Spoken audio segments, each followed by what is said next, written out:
আসসালামু আলাইকুম রহমতুল্লাহি ওয়া প্রিয় শিক্ষার্থীরা, আশা করি প্রত্যেকে সুস্থ, স্বাভাবিক এবং সুন্দর আছেন।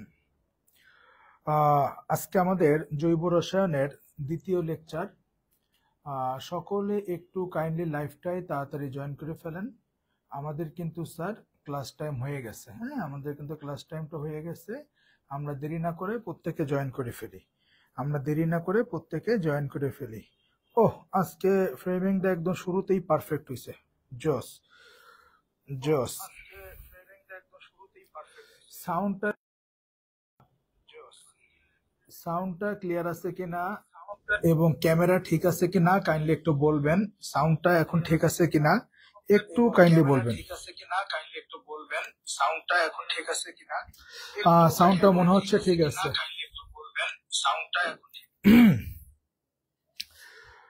ওকে, এমডি সিয়াম রহমান, ওয়ালাইকুম আসসালাম। সপ্তপর্ণা নমস্কার। বাদল চক্রবর্তী স্যার হাজির, আমিও হাজির। সোহানি ওয়ালাইকুম আসসালাম। আফরিন ওয়ালাইকুম আসসালাম। সায়ন্তী আলহামদুলিল্লাহ এখন ভালো আছি, কিন্তু এই যে আপনি কেমন আছেন শুই না, আমার মনে পড়লো নিচের লাইটটা দেই নাই, দাঁড়া নিচের লাইটটা একটু দিয়ে নি। তোরা সবাই জয়েন করতে লাগ। মডারেটর সাহেব একটু কষ্ট করে মেনশন করে দেন সবাইকে। মডারেটর সাহেব একটু কষ্ট করে সকলকে মেনশন করে দেন। হ্যাঁ, একটু কষ্ট করে মেনশন করে দেন সবাইকে। আমি লাইটটা দিয়ে নেই। একটু ফর্সা লাগা লাগবো না? তোরা ফর্সা ঠিক আছে, আমি তো কালো, আমার একটু ফর্সা লাগা লাগবো না? এমন করস কেন তোরা? আচ্ছা, ওকে ডান। ওকে ডান। ফিহা যুক্ত হয়েছে আমাদের সাথে, আহমদ যুক্ত হয়েছে, সায়মা তৃপ্তি যুক্ত হয়েছে, রাকিব আলহামদুলিল্লাহ এখন মোটামুটি সুস্থ আছি, সব ঠিক আছে। অমিত নমস্কার স্যার। ওকে ডান ডান। মৌ ওয়ালাইকুম আসসালাম। মিলা ওয়ালাইকুম আসসালাম। আলহামদুলিল্লাহ আজকে একটু সুস্থ আছি, আজকে সুন্দর আছি। ওকে, সাদিয়া সুলতান আমাদের সাথে জয়েন হয়েছে। তাহসিন খান ওয়ালাইকুম আসসালাম স্যার, কেমন আছেন আপনি? সাদিয়া সুলতানা ওয়ালাইকুম আসসালাম। আমি একটু সবাইকে মেনশন দিয়ে দিই, @everyone। হাই আসে না কেন, কি যে হয়, তুমি এত দুষ্টু।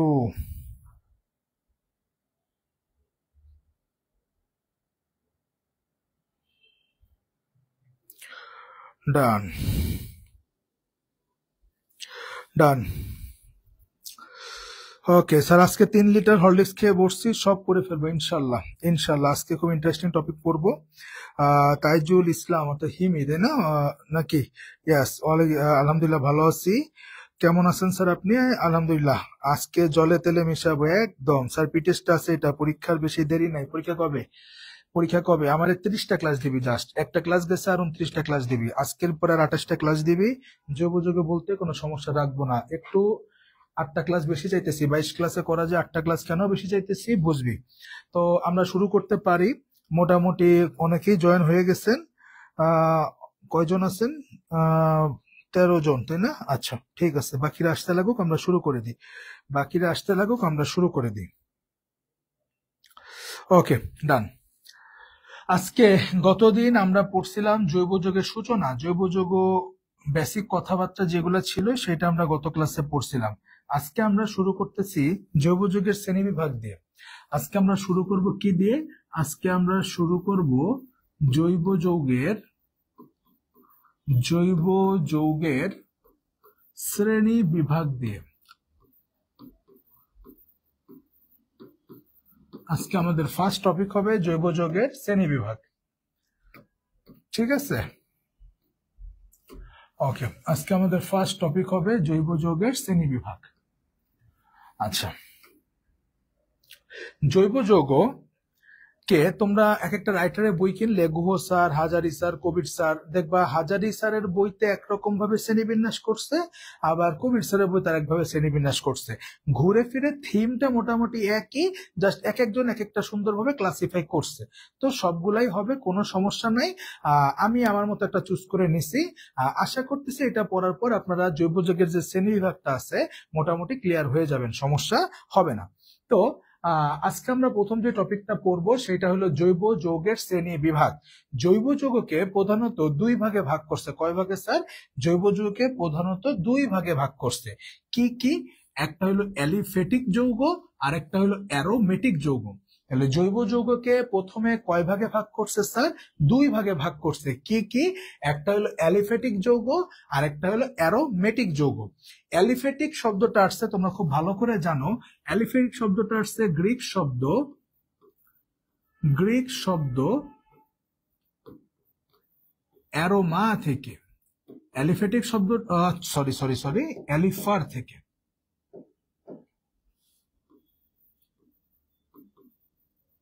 গ্রিক শব্দ অ্যালিফার থেকে, যার অর্থ হইল চর্বি থেকে গৃহীত বা চর্বি হতে প্রাপ্ত। এই কারণে আমরা বলতে পারি অ্যালিফেটিক যৌগ কোথা থেকে আসছে? চর্বিজাত শব্দ থেকে। কোন শব্দ থেকে? চর্বিজাত। হ্যাঁ, তো আমরা জানি, যেমন ধরুন উদাহরণ হিসাবে দিতে পারি অ্যালিফেটিক যৌগ কি কি? ইথেন,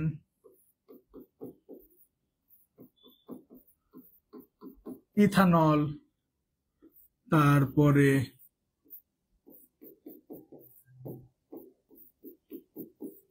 সাইক্লোপ্রোপেন, এগুলো হলো সবাই অ্যালিফেটিক যৌগ। অ্যালিফেটিক যৌগ কারা?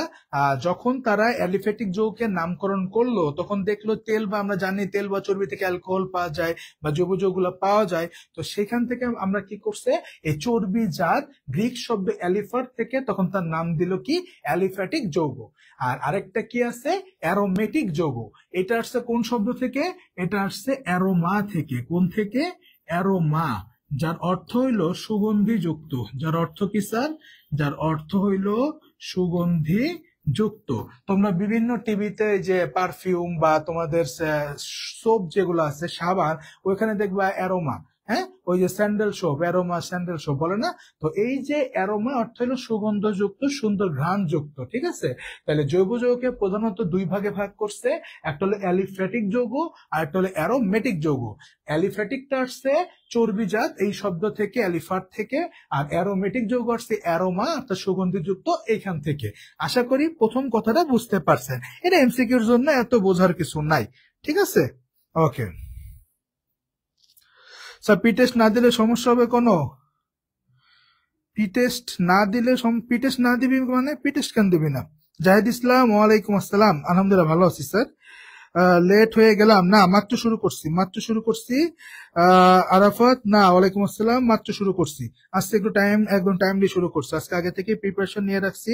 আর আজকে ফ্রেমিংটা কেন জানি একবারে হয়ে গেছে দেওয়ার সাথে সাথে। আজকে লাখটা খুব ভালো চলতেছে। ওকে, আজকে আসলে লাখ ভালো চলতেছে। আজকে গুড নিউজ পাইছি অনেকগুলাই।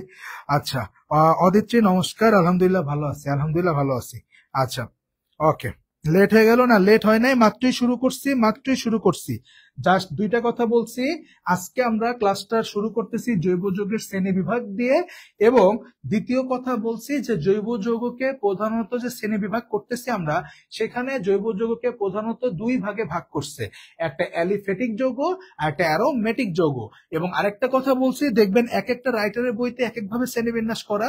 যেমন আপনি হাজারি স্যারের বই খুললে আবার আমার সাথে আপনার মিল পাবেন না। তো একটা পড়লেই হলো, সবগুলা ঘুরে ফিরা থিম এক। তো আমি এইভাবে করাইতেছি, আমার মনে হয় এইভাবে করলে বুঝতে সুবিধা হয়। তো জৈব যৌগকে দুই ভাগে ভাগ করছে, অ্যালিফেটিক, অ্যারোমেটিক।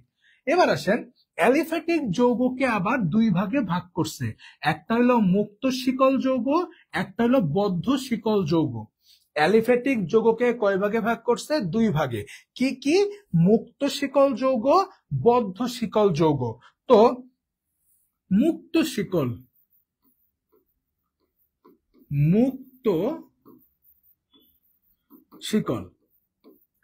নাম শুনে কি মনে হইতেছে? মুক্ত মানে কি? ফ্রি, ওপেন, তাই না? মুক্ত মানে নাম শুনেই বুঝতেছি, মুক্ত মানে বোঝাচ্ছে ওপেন, ফ্রি, তাই না? তো মুক্ত শিকল মানে কি? তাহলে কোনো কি থাকবে না, কোনো বদ্ধ কিছু থাকবে না, ওপেন থাকবে। এক কথায় বলতে গেলে প্রান্তের কার্বন মুক্ত অবস্থায় থাকে। বা আরো সহজে বলতে গেলে প্রান্তদ্বয় মুক্ত থাকে। ঠিক আছে, প্রান্তদ্বয় কি থাকে? মুক্ত থাকে। এক কথায় বলতে গেলে প্রান্ত কি? প্রান্ত উন্মুক্ত। স্যার প্রান্ত কি? প্রান্ত কি? প্রান্ত কি এটা আমার থেকে আপনারা ভালো বুঝেন। প্রান্ত কোনো সেলের নাম না। একটু খেয়াল করেন, ধরেন CH3 CH2 CH3, ঠিক আছে? একটু খেয়াল করেন, এই যে একটা যৌগ লিখলাম, এই যৌগের নাম কি, কে, সে সব বাদ, ওইগুলো পরে আসতেছে। দেখেন জাস্ট এটা একটা যৌগ, আমি বললাম আপনি বিশ্বাস করেন এটা একটা জৈব যৌগ। ঠিক আছে, আচ্ছা এই জৈব যৌগের দেখেন তো প্রান্তের কার্বন দুইটা যে আছে, সে কি আর কারোর সাথে যুক্ত আছে? না, তারা দুইজন কিন্তু মুক্ত অবস্থা আছে, ফ্রি আছে। সুতরাং এইটা হলো একটা মুক্ত শিকল জৈব যৌগ। আবার ধরেন CH3 CH2 CH2 OH। হ্যাঁ, খেয়াল করেন এইখানে যে প্রান্তের কার্বনটা কি? প্রান্তের কার্বনটা কিন্তু দেখেন মুক্ত, ওপেন, দেখেন ফ্রি ফ্রি। তাহলে মুক্ত শিকল বলতে বোঝাইছে এই যে শিকলটা আছে সেটা 3টা কার্বন, 4টা কার্বন, 5টা কার্বন, 10টা কার্বন যাই হোক না কেন, সবসময় মনে রাখতে হবে প্রান্তটা একদম উন্মুক্ত থাকবে, প্রান্তটা কারোর সাথে যুক্ত থাকবে না, খোলা থাকবে। তাহলে সেটা হলো মুক্ত শিকল। ঠিক আছে, সেটা তাহলে কি হবে? সেটা হলো মুক্ত শিকল। স্লাইডের পিডিএফ কি দেওয়া হয় আফরিন? অবশ্যই অবশ্যই, স্লাইডের পিডিএফ তো প্রত্যেকটা ক্লাস শেষে দেওয়া হয়। হ্যাঁ, না পাইলে ওই যে আমাদের গ্রুপে একটু টেলিগ্রাম গ্রুপটা আছে অথবা আমাদের যে পাবলিক গ্রুপ আছে, নক করবেন বা ওখানে বললে আমরা দিয়ে দিব। হ্যাঁ, আমাদের কিন্তু এই যে ব্যাচটাই ক্লাস করতেছে যে গ্রুপটা, এখানে কিন্তু লিঙ্ক দেওয়া আছে, ওই ড্রাইভ লিঙ্কে ঢুকলেই কিন্তু জৈব যৌগ পেয়ে যাবেন। আবার আমাদের ওয়েবসাইট দেওয়া আছে, ওয়েবসাইটে গেলে আপনি সুন্দর মতো দেখবেন কেমিস্ট্রি ফার্স্ট পেপারে গেলে রাসায়নিক পরিবর্তনে 3টা ক্লাসের পিডিএফ সিরিয়ালি দেওয়া আছে পিডিএফ এ। আবার আপনার জৈব যৌগ গেলে জৈব যৌগটা পেয়ে যাবেন। ঠিক আছে, সবভাবে হেল্প করা আছে, আপনি যেমনে ইচ্ছা দেখতে পারবেন। ক্লাস শেষ হওয়ার 5 মিনিটের মধ্যেই আপনাদের এই পিডিএফটা আপলোড করে দেওয়া হয়। ঠিক আছে, ওকে স্যার। সি তো H2 এর সাথে আছে, কোনটা? সি তো H2 এর সাথে, আহা কার্বনটা, কার্বনটা বন্ধন তো কার্বন কার্বন হইতেছে, বন্ধন তো কার্বন কার্বন হইতেছে। হ্যাঁ, এই CH3 একটা, এটা কি করছে? আরেকটা CH3 এর সাথে যুক্ত হইতেছে, এটা হলো অ্যালকেন, তাই না? ইথেন। তো খেয়াল করেন এই কার্বন আর এই কার্বন কি মুক্ত না? হ্যাঁ, এই পাশের কারোর সাথে যুক্ত হইছে? হয় নাই।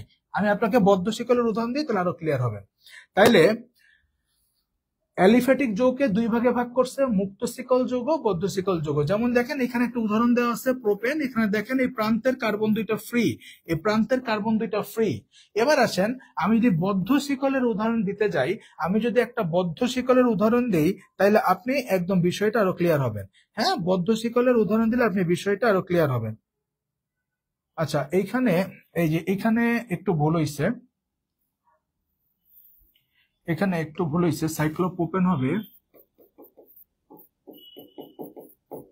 মানে বন্ধন একটা বেশি দিয়ে দিছি। আচ্ছা, তো বদ্ধ শিকলের যদি আমি উদাহরণ দিতে যাই, এবার আমি যদি একটু বদ্ধ শিকলের উদাহরণ দিই, বদ্ধ শিকল, এটার ক্ষেত্রে মনে রাখবো প্রান্তদ্বয়, প্রান্তদ্বয় যুক্ত হয়ে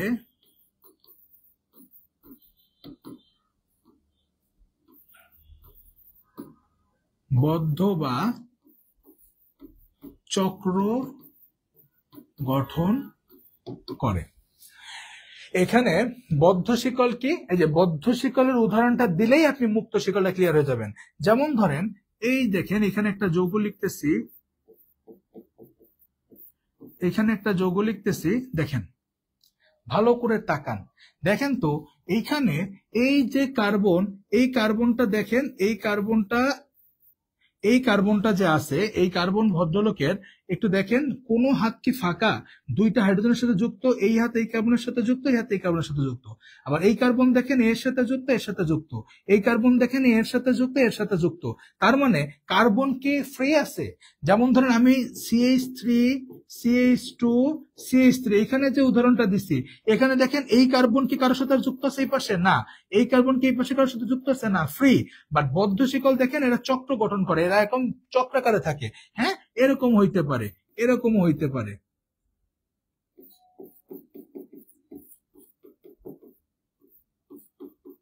এগুলো সব বদ্ধ শিকল, দেখেন চক্রাকারে আছে, কোনো হাতে ফ্রি না, কোনো কার্বনই ফ্রি না, এগুলো হলো বদ্ধ শিকল।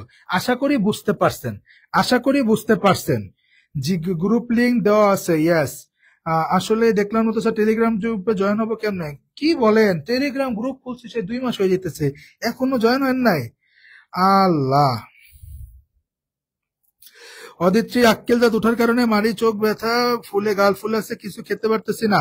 আচ্ছা, এই যে আক্কেল দাঁত উঠছে মানে তো এবার বুদ্ধি টুদ্ধি আরো বাড়বো, আক্কেল উঠবো, ভালো হয়েছে তো, একটু কষ্ট কর। আলহামদুলিল্লাহ ক্লিয়ার মিলা, ওকে অমিত বুঝছি, তাহলে সবাই বুঝছি, সবাই বুঝছি, ডান ডান। এবার আসেন এবার আসেন পরেরটা। মুক্ত শিকলকে আবার 2 ভাগে ভাগ করছে, সরল শিকল, শাখা শিকল। মুক্ত শিকলকে আবার কয় ভাগে ভাগ করছে? 2 ভাগে। একটা হলো সরল শিকল, আর একটা হলো শাখা শিকল। তো সরল শিকল কি আর শাখা শিকল কি আমরা বুঝতেছি, একটাই সরল থাকবে, একটাই শাখা থাকবে, মানে একটাই শাখা থাকবে না কোনো, আর একটাই শাখা থাকবে। তাহলে মুক্ত শিকলকে আবার কয় ভাগে ভাগ করছে? মুক্ত শিকলকে আবার 2 ভাগে ভাগ করছে। মুক্ত শিকলকে আবার কয় ভাগে ভাগ করছে? 2 ভাগে। কি কি একবার ডিরেক্ট নাম লিখি, আমি যে বুঝাইতেছি এগুলা। সরল শিকল,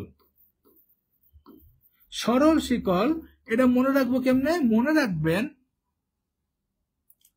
কার্বন পরমাণু সর্বাধিক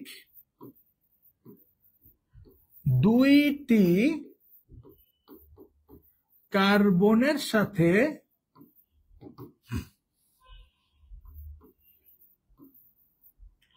যুক্ত। এগুলা ট্রিক্স, এগুলা হলো এমসিকিউর জন্য, বা এগুলো তো সৃজনশীল আসবে না, এগুলো আপনার এমসিকিউর জন্য, অ্যাডমিশন টেস্টের জন্য ট্রিক্স। তাহলে কার্বন পরমাণু সর্বাধিক কয়টা কার্বনের সাথে যুক্ত থাকবে? 2টা কার্বনের সাথে যুক্ত থাকবে।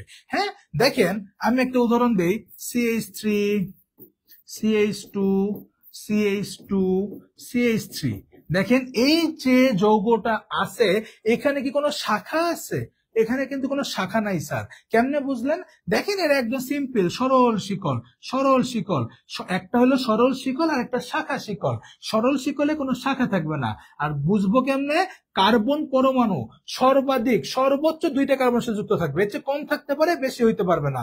যেমন দেখেন এই কার্বনটা একটা কার্বনের সাথে সরাসরি যুক্ত, আবার এই কার্বনটা এই পাশে একটা, এই পাশে একটা, 2টার সাথে যুক্ত। এই কার্বনটা এই পাশে একটা, এই পাশে একটা, 2টার সাথে যুক্ত। দেখেন কার্বন গুলা সর্বোচ্চ 2টা কার্বনের সাথে যুক্ত থাকবে, তাইলে সরল শাখা সৃষ্টি হয়, তখন সেটা দেখবেন সরল শাখা। এইটা হলো একটা সরল শাখা। আর যদি আমি শাখা শিকলের কথা বলি, শাখা শিকলের কথা বলি, একটা হলো সরল শিকল আর একটা হলো শাখা শিকল। তো যদি শাখা শিকলের কথা বলি, একটু খেয়াল করেন, যেমন আমি একটা উদাহরণ দেই, CH3, CH2, CH3, CH3। আচ্ছা, একটু খেয়াল করেন, একটু খেয়াল করেন, আপনি যদি এইটাকে মাতৃযৌগ ধরেন, মাতৃযৌগ কি আসতেছে একটু পরে, এগুলো পড়বো।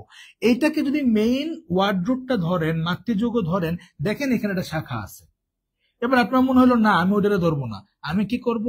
আমি এইটাকে, হয়ে গেল, আমি এইটাকে ধরবো মাতৃযৌগ। দেখেন এইটাকে যদি আপনি মাতৃযৌগ ধরেন, তাহলে দেখেন আপনার এইখানে একটা শাখা তৈরি হয়ে গেছে।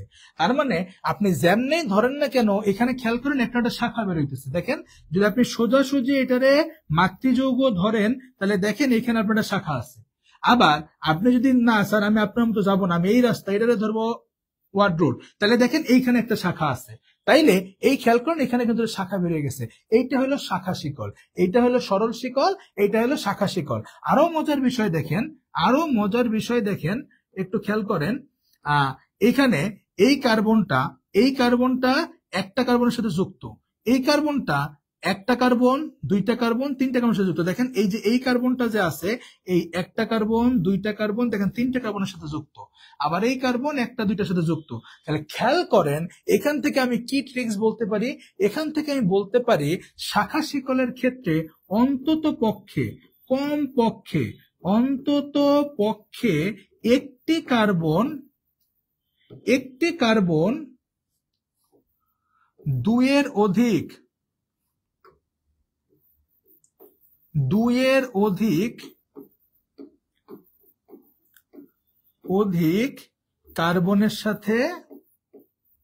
কার্বনের সাথে যুক্ত থাকবে। হ্যাঁ, একটু খেয়াল করেন, সরল শিকলের ক্ষেত্রে কি হবে? সরল শিকলের ক্ষেত্রে কার্বনগুলো সর্বোচ্চ 2টা কার্বনের সাথে যুক্ত হবে, তাইলে কোনো শাখা সৃষ্টি হয় না। বাট শাখা শিকলের ক্ষেত্রে অন্তত পক্ষে একটা কার্বনের কি হইতে হইতে হবে?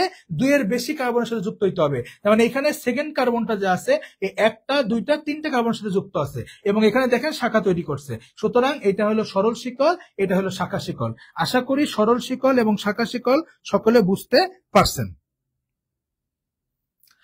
বলেন সবাই বুঝছি কিনা? বলেন সবাই বুঝছি কিনা?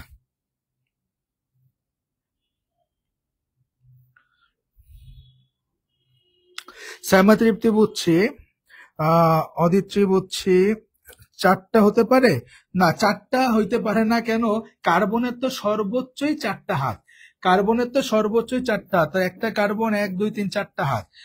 CH3 হ্যাঁ, 2-এর অধিক 4টা হইতে পারে, 4টা হইতে পারে। CH3 যদি হয়, এটা যদি মাতৃযৌগ ধরেন, এই কার্বনটা 4টা কার্বনের সাথে সরাসরি যুক্ত আছে, এই 2টা হলো তার শাখা। হ্যাঁ, হইতে পারে, 2-এর বেশি হবে, 2-এর বেশি হবে, এক কথায় হইতে পারে, হইতে পারে। ওকে, ডান, সবাই বুঝছি, মাশাআল্লাহ মাশাআল্লাহ। এবার আসি, তারপরে কি আছে দেখি একটু ছকটায়। ছকটা কি ক্লিয়ার দেখা যাইতেছে? ছকটা কি ক্লিয়ার দেখা যাইতেছে? ওই ছক আসো না কেন? ওহ জোস, ওহ মডারেটর সাহেব থ্যাংক ইউ, আপনি ইউটিউব আর ফেসবুকটা সুন্দর মতো দিতে পারছেন আজকে স্লাইডে। আজকে ক্লাসটা একদম সব মিলে জোস হইতেছে, ফ্রেমিং ডিজাইন সব ঠিক আছে। আচ্ছা, এবার আসেন,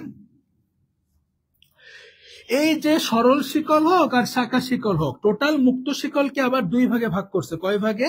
2 ভাগে। টোটাল মুক্ত শিকল যোগকে সরল শিকল হোক বা শাখা শিকল হোক, সবাইকে কয় ভাগে ভাগ করছে? 2 ভাগে।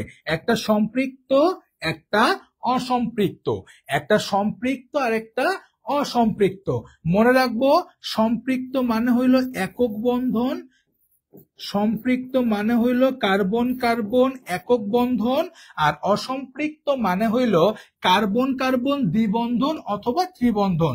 অসম্পৃক্ত মানে হইল কার্বন কার্বন দ্বিবন্ধন অথবা কি? অথবা ত্রিবন্ধন। ঠিক আছে, কার্বন কার্বন দ্বিবন্ধন অথবা কি? অথবা ত্রিবন্ধন। তাইলে আমার মুক্ত শিকল যৌগকে, সেটা সরল শিকল হোক বা শাখা শিকল হোক, তাকে আবার 2 ভাগে ভাগ করছে, একটা সম্পৃক্ত আর একটা কি? অসম্পৃক্ত। একটা সম্পৃক্ত আর একটা কি? একটা সম্পৃক্ত আর একটা অসম্পৃক্ত। সম্পৃক্ত মানে কি? সম্পৃক্ত মানে হইল কার্বন কার্বন কয় বন্ধন থাকবে? একক বন্ধন। আমরা জানি কার্বনের 4টা হাত, তার মধ্যে কার্বন কার্বন কি বন্ধন থাকবে? একক বন্ধন। যেটাকে আমরা নর্মালি কি বলি? যেটাকে আমরা বলি অ্যালকেন। যেটাকে কি বলি? আমরা 19-এ পড়ছি, অ্যালকেন। আর অসম্পৃক্ত মানে কি? অসম্পৃক্ত মানে হইল কার্বন কার্বন দ্বিবন্ধন অথবা কার্বন কার্বন কি? কার্বন কার্বন ত্রিবন্ধন। আমরা জানি কার্বনের 4টা হাত, এই যে এই পাশে 2টা, এখানে 2টা, এই পাশে 2টা, এখানে 2টা। তো যখন কার্বন কার্বন দ্বিবন্ধন, তখন তাকে বলা হয় অ্যালকিন, এবং যখন কার্বন কার্বন ত্রিবন্ধন, তখন তাকে বলা হয় অ্যালকাইন। আশা করি এতটুকু সবাই বুঝতে পারছেন। অ্যালিফ্যাটিক যোগের এই পার্টটা সবাই বুঝতে পারছেন। ওকে, ডান। এখনকার জৈব রসায়ন পড়তে হলে এসএসসি জৈব যৌগের বেসিক পড়ে নিতে হবে না? আমি আসি তো, আমি আসি তো। আমি কেন তাহলে এত বেসিক থেকে কথা বলতেছি? আমি চাইলেই তো ডিরেক্ট নামকরণে যেতে পারতাম। আমি এত লো থেকে কথা বলতেছি একমাত্র আপনাদের যেন কোনো প্যারা নেওয়া না লাগে, আপনারা যেন আমার ক্লাসটা করলেই সবকিছু ক্লিয়ার হয়ে যান। হ্যাঁ, আপনার কোনো প্যারা নেওয়া লাগবে না, আমি আসি। কোনো প্যারা নেওয়া লাগবে না, আমি আসি। আচ্ছা, এবার আসেন, তারপরে গেল মুক্ত শিকলের পার্ট কমপ্লিট। এবার আসি বদ্ধ শিকল। বদ্ধ শিকল একটাকে পড়ছি। বদ্ধ শিকল মানে কার্বন গুলা চক্র করে রাখবে। কার্বন প্রান্তের কার্বন গুলা যে আছে, এই কার্বন গুলা সবাই একটা একটার সাথে যুক্ত অবস্থায় কি গঠন করে? চক্র বা বলয় গঠন করে। তো এই বদ্ধ শিকল বা চাক্রিক যৌগকে আবার দুই ভাগে ভাগ করছে, একটা সুষম চাক্রিক, একটা বিষম চাক্রিক। তাহলে বদ্ধ শিকল বা চাক্রিক যৌগকে আবার কয় ভাগে ভাগ করছে? বদ্ধ শিকল বা চাক্রিক যৌগকে দুই ভাগে ভাগ করছে, একটা সুষম চাক্রিক, একটা বিষম চাক্রিক। একটা সুষম চাক্রিক আর একটা কি, আর একটা হইল বিষম চাক্রিক। একটু খেয়াল করি, এটা একটু খেয়াল করি সবাই। ইন অ্যান্ড আইন, ইয়েস ইয়েস, ওকে। এবার আসেন চাক্রিক যৌগ বা বদ্ধ শিকল।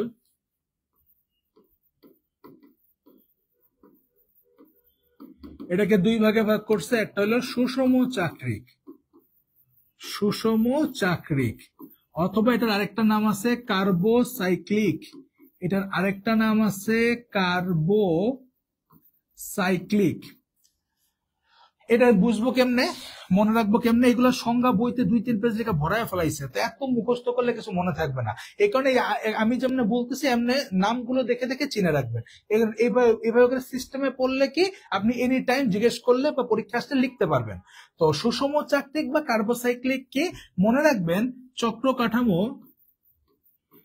এই চাক্রিক মানে কি? চাক্রিক মানেই তো চক্রাকার, তাই না? বদ্ধ শিকল মানেই তো চাক্রিক যৌগ। বদ্ধ শিকলের আরেকটা নাম কি? বদ্ধ শিকলের আরেকটা নামই তো চাক্রিক যৌগ, ক্লোজ, তাই না? চাক্রিক যৌগ। তো এরা কি করবে? চক্র গঠন করবে, সেটা এমন হোক যেমনই হোক। তো এই যে চক্রটা আছে, চক্র কাঠামো শুধুমাত্র শুধুমাত্র শুধুমাত্র কার্বন পরমাণু দিয়ে গঠিত। তাইলে আমাদের সুষম চাক্রিক বা কার্বোসাইক্লিক যারা আছে, এরা যে চক্রটা তৈরি করবে, এই চক্রটা কি হবে? এই চক্রটা শুধুমাত্র কার্বন দিয়ে গঠিত। দেখেন এই চক্রটা, দেখেন সব কার্বন দিয়ে গঠিত। সব কি দিয়ে গঠিত? সব কার্বন দিয়ে গঠিত। একটু সুন্দর করে লিখি, সব কার্বন দিয়ে গঠিত। এর নাম হলো সাইক্লোপ্রোপেন। আচ্ছা, আর বিষম চাক্রিক কি হবে তাইলে? বিষম চাক্রিক বুঝতেছেন? বিষম চাক্রিক কি হবে? বিষম চাক্রিক আরেকটা নাম আছে হেটেরো। আমরা জানি বায়োলজিতে হোমো মানে একই, হেটেরো মানে ভিন্ন। Hetero cyclic. একটু খেয়াল করেন, তাহলে এখানে কি হবে? এখানে চক্র কাঠামো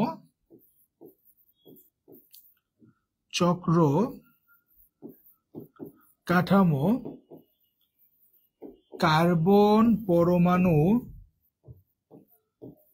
ছাড়াও নাইট্রোজেন, অক্সিজেন, সালফার প্রভৃতি দিয়ে গঠিত। সুষম চাক্রিকের ক্ষেত্রে যে চক্রটা যে তৈরি করবে, চক্রগুলো সবাই কে থাকবে? চক্রগুলো সব কার্বন থাকবে। কার্বন থাকবে। আর বিষম চাক্রিক মানে কি? এখানে কার্বন তো থাকবেই, কার্বন ছাড়াও নাইট্রোজেন, অক্সিজেন, সালফার এগুলা ইত্যাদি কি থাকে? যুক্ত থাকে। যেমন আমরা একটু যেটা দেখলাম CH2 এখানে কি আছে? অক্সিজেন। এটার নাম হলো ইথিলিন অক্সাইড।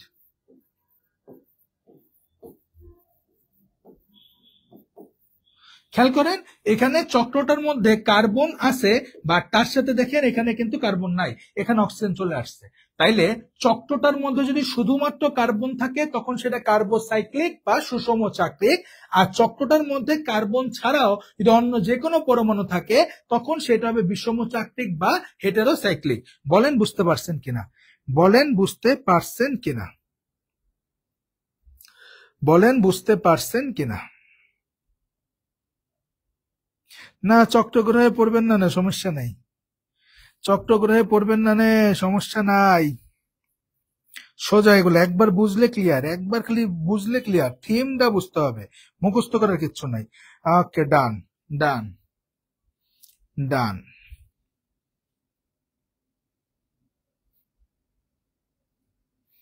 ওকে, ফাইনালি আমাদের আছে আরেকটা পার্ট, অ্যারোমেটিক যৌগ। অ্যারোমেটিক যৌগের ক্ষেত্রে দেখেন, অ্যারোমেটিক যৌগে দুই ভাগে ভাগ করছে, একটা সুষম চাক্রিক বা কার্বোসাইক্লিক অথবা বিষম চাক্রিক বা হেটেরোসাইক্লিক। তাহলে অ্যারোমেটিক যৌগকে কয় ভাগে ভাগ করছে? দুই ভাগে। কি কি? সুষম চাক্রিক এবং বিষম চাক্রিক। যদি অ্যারোমেটিক যৌগটা শুধুমাত্র কার্বন দিয়ে গঠিত হয়, এই অ্যারোমেটিক যৌগের যে চক্রটা আছে, এই চক্রটা যদি শুধুমাত্র কার্বন দিয়ে গঠিত হয়, যেমন দেখেন এখানে প্রত্যেকটা জায়গায় কে আছে? প্রত্যেকটা জায়গায় কার্বন ভদ্রলোক দিয়ে গঠিত, দেখেন পুরাটা কার্বন দিয়ে গঠিত। সুতরাং এটা কি? এর এমনি বন্ধন মনে করতে পারেন আপনারা, গোল্লা গোল্লা করে। দেখেন এখানে পুরো চক্রটা কারে নিয়ে? কার্বন নিয়ে, সুতরাং এটা সুষম চাক্রিক। আর এখানে থাকান এটা হলো বেনজিন, তাই না? আমরা জানি এটা কি? এটা হলো বেনজিন, তাই না? ওরে জ্বালা, বেনজিন তো হয়ে গেছে বাঁকা।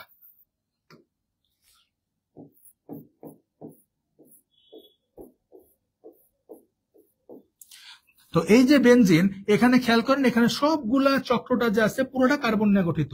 আর এটাকে, আর আমরা জানি বেনজিনে কি থাকে? একান্তর দ্বিবন্ধন থাকে।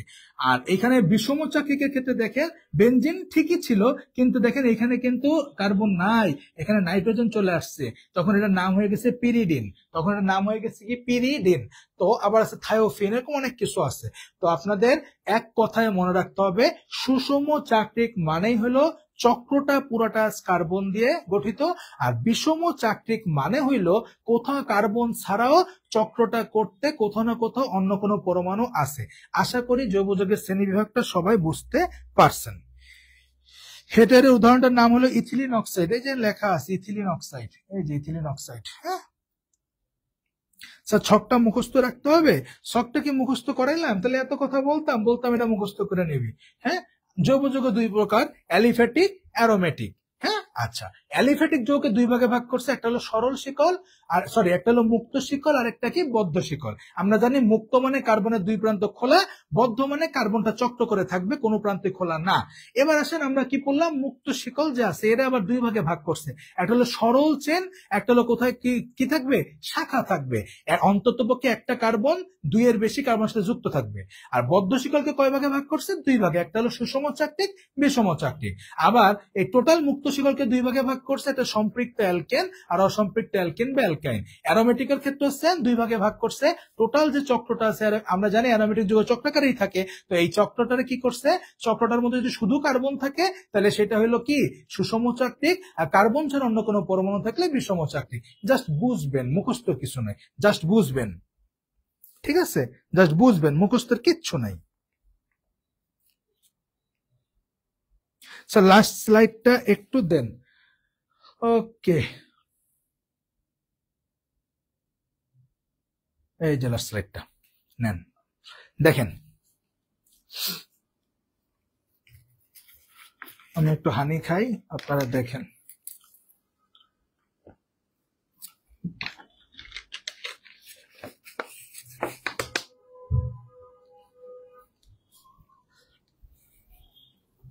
ডান। ওকে ওকে, এবার আসেন তারপরের কথা।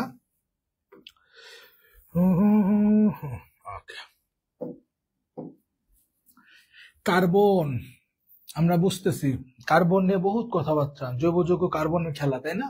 আচ্ছা, কার্বন ভদ্রলোকের পারমাণবিক সংখ্যা 6।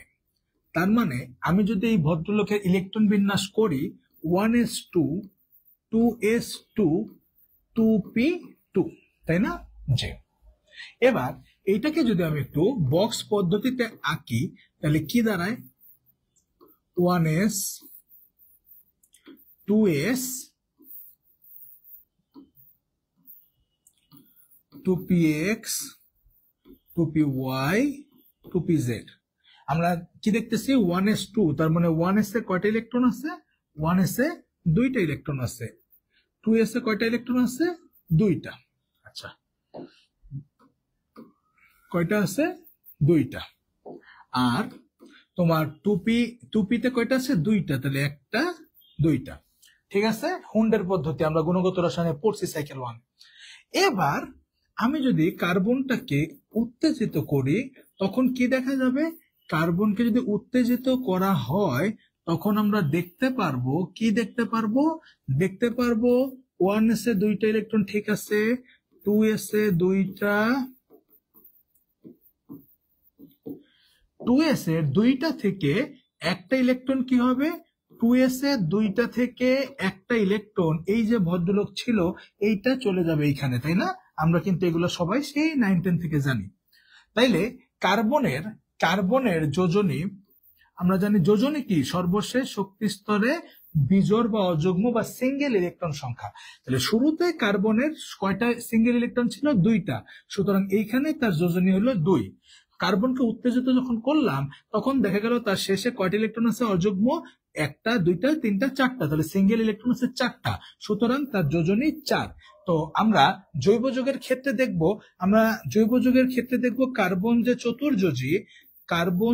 চতুর্যোজী, এই চতুর্যোজী নিয়েই মেইনলি জৈব যৌগে পুরোটার কাজ। হ্যাঁ, জৈব যৌগে কার্বনের যোজনী 4 নিয়েই কাজ করব, আমাদের কার্বনের 4 যোজনী কাজ করে। তাইলে কার্বনের যোজনী কত, 4। এখন আমরা জানি এই সর্বশেষ শক্তি স্তরে যে সিঙ্গেল ইলেকট্রন গুলো থাকে, যে অলরেডি মিঙ্গেল, যে অলরেডি বিয়ে করে ফেলাইছে, তার তো মেয়ে খোঁজার দরকার নেই, তাই না? সে তো অলরেডি আবদ্ধ, তাই না? আচ্ছা, যেই ভদ্রলোক সিঙ্গেল সেই ব্যাটারি আরেকজন খুঁজতে হবে। তাহলে এই যে 4টা সিঙ্গেল ইলেকট্রন আছে, এই ভদ্রলোকটাই কি করবে, বন্ধনে অংশ নেবে, সে তার সাথী খুঁজে বেড়াবে। তাইলে আমার এইখানে এই শেষে যে 4টা ইলেকট্রন, এরাই আসলে এই অরবিটাল গুলাই কি করবে, বন্ধনে অংশ নেবে। এই অরবিটাল গুলো কি করবে, বন্ধনে অংশ নেবে। একটা এস, 3টা পি অরবিটাল, তাই না? জি। তো আমরা জানি অরবিটাল গুলো যে বন্ধনে অংশ নেয় এবং অধিক্রমণ ঘটে, অরবিটাল, এগুলো সব অধ্যায় 3-এর পড়া, মৌলের পর্যাবৃত্ত ধর্মের পড়া, জাস্ট একটু মনে করাই দিতেছি। কেন করাইতেছি বুঝবেন। অরবিটালের অধিক্রমণের উপর জাস্ট একটু মনোযোগ দেন, এটা খুব একটা যে ইম্পর্টেন্ট তা না, বুঝলে একটু বুঝতে সুবিধা হবে জৈব যৌগ। অরবিটালের অধিক্রমণের উপর ভিত্তি করে কয় ভাগে ভাগ করে আমরা জানি, অরবিটালের অধিক্রমণের উপর ভিত্তি করে সমযোজী বন্ধনকে কয় ভাগে ভাগ করে আমরা জানি, 2 ভাগে। সমযোজী বন্ধনকে 2 ভাগে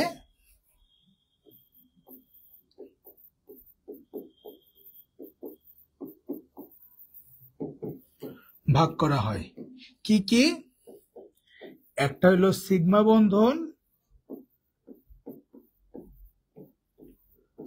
বন্ধন, যেটার মানে হলো কি, 2টা অরবিটাল যখন সামনাসামনি অধিক্রমণ করে, আমি এরকম পড়াইছিলাম, ঠিক এমনি দেখায় উদাহরণ দিয়ে পড়াইছিলাম।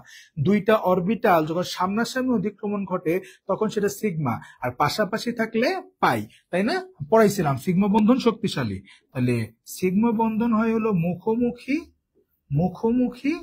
ঠিক যেমন ধরেন আপনারা যদি F2 অণুর গঠন দেখেন, এবারে শেষের একটা পিজেড আর একটা এফ এর পিজেড এর সাথে সামনাসামনি অধিক্রমণ ঘটছে, মুখোমুখি। আর আরেকটা হলো পাই বন্ধন। আরেকটা কি বন্ধন স্যার? আরেকটা হলো পাই বন্ধন। আমরা জানি পাই বন্ধন দুর্বল। পাই বন্ধন কিভাবে হয়? পাই বন্ধন হয় পাশাপাশি। পাই বন্ধন কেমন হয়? পাই বন্ধন হয় পাশাপাশি। যেমন আপনি যদি অক্সিজেন অণুর গঠন দেখেন তখন আপনি দেখবেন একটা অরবিটাল হলে এরকম অযুগ্ম, আর একটা হলো এরকম। সেম ভাবে আরেকটা অক্সিজেন হলো এরকম। এই সামনাসামনি যেটা হয়েছে সেটা হলো সিগমা, আর এই পাশাপাশি যেটা হয়েছে এটা হলো কি বন্ধন? এটা হলো পাই বন্ধন, তাই না? তো আমরা জানি সিগমা বন্ধন মানেই হলো সামনাসামনি, মুখোমুখি যখন ওভারল্যাপিং ঘটে তখন সেটা হলো সিগমা। এই আবার যখন অক্সিজেন অণুর ক্ষেত্রে দেখবেন অক্সিজেনের শেষে কয়টা থাকে? সিঙ্গেল 2টা ইলেকট্রন থাকে। তো অক্সিজেনের ক্ষেত্রে দেখবেন তখন এই মুখোমুখি যখন অধিক্রমণ ঘটবে সেটা সিগমা, আর এই পাশাপাশি যে 2টা অরবিটাল আছে এদের মধ্যে যে বন্ধন সেটা হলো পাই। এগুলো আমরা মৌলের পর্যায়বৃত্ত ধর্মে একদম ডিটেলসে পড়ছি। তো সিগমা পাই, ইয়েস। ওই দেখ আরেকজন, ওই যে অদিত্য আবার দিয়ে দিছে, দুষ্ট মৌল হাইড্রোজেন না কার্বন উচিত ছিল। আচ্ছা, এবার আসেন তো এত কথা কেন বললাম? হ্যাঁ, এত কথা বলার কারণ হইল, মনে রাখবেন 2টা লাইন, আমরা এটাও পর্যায়বৃত্ত ধর্মে পড়ছিলাম যে সিগমা বন্ধন সংকর অর্থাৎ হাইব্রিড অরবিটাল অথবা আনহাইব্রিড, সংকর বা অসংকর যে কোনো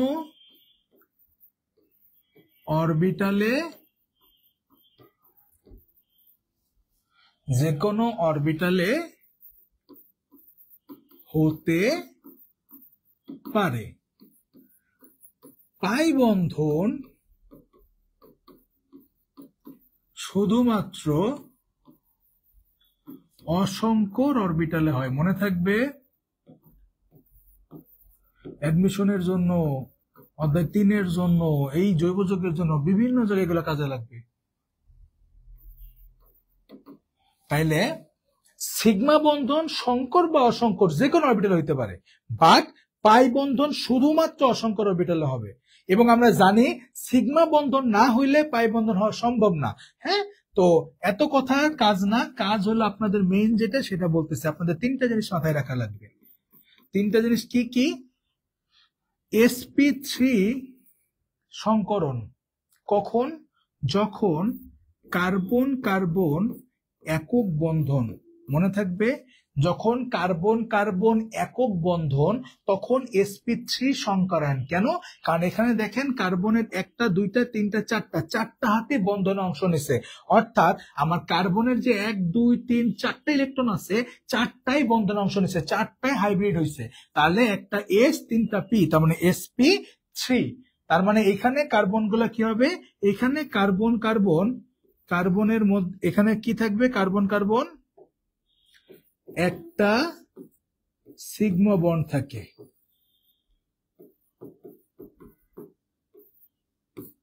দেখেন এখানে কার্বন কার্বন একটা বন্ধন থাকা মানে, মনে রাখবেন একটা বন্ধন থাকা মানে কি? সিগমা। একটা বন্ধন থাকা মানে কি? সিগমা। এবার আসেন, ধরেন আপনার এই কার্বন পরমাণুর 3টা অরবিটাল, 1টা 2টা 3টা অরবিটাল বন্ধনে অংশ নিছে আর একটা অসংকরিত রয়ে গেছে, তখন sp কি হবে? তখন হবে sp2। মনে রাখবেন কার্বন কার্বন দ্বিবন্ধন মানে sp2। দেখেন এখন 1 2 3টা অংশগ্রহণ করছে, 1 2 3টা অংশগ্রহণ করছে, খেয়াল করছেন? তার মানে একটা অরবিটাল কি রয়ে গেছে? অসংকর। এই অসংকর অরবিটালটা কোনটা? এই যে 2টার মধ্যে একটা হইলো সিগমা, একটা হইলো সিগমা, আরেকটা কি? আরেকটা হলো তোমার সেই পাই বন্ধন। তাহলে যখন দ্বিবন্ধন থাকবে মনে রাখবো একটা সিগমা,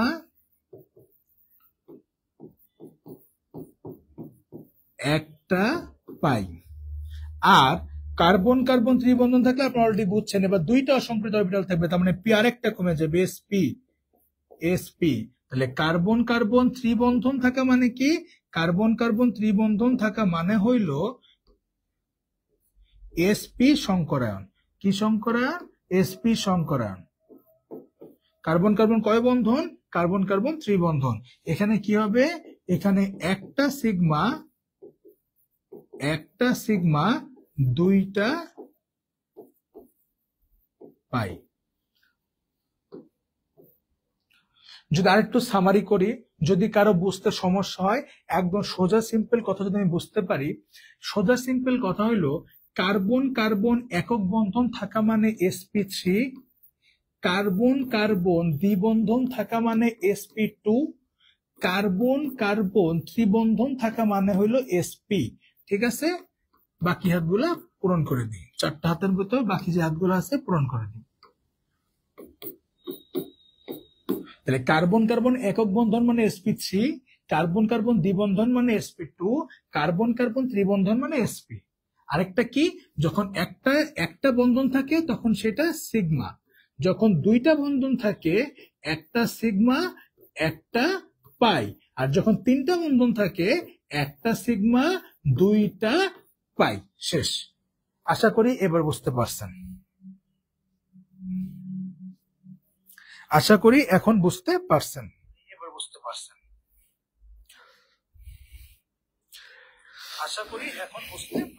জি জি, sp3 মানে হলো অ্যালকেন, sp2 মানে অ্যালকিন, sp মানে অ্যালকাইন। জান্নাতুল ফেরদাউস একটু দ্রুত কথা বলুন, আপনার কথা স্লো লাগতেছে, কি বলেন? sp2 মানে অ্যালকিন, sp মানে বেশি ফাস্ট গেলে, আমি ফাস্ট গেলে আপনারা কেউ ধরতে পারবেন না, আমি প্রচুর ফাস্ট পড়াইতে পারি, কিন্তু এখন তো শুরু ক্রাশ করছে, দেখবেন ফাস্ট কাকে বলে। তো এখন বেশি ফাস্ট গেলে আবার দেখা গেল অনেকে বুঝতেছেন, আবার পিছানো লাগবে, ডাবল সময় লস হবে। এখানে যেমনে বললে ভালো হয় আমি অমনি বলতেছি, একটু মিলাই নেন, একটু মিলাই নেন, ঠিক আছে? ওকে, ডান। ওকে, সবাই ক্লিয়ার না? সবাই বুঝছি না?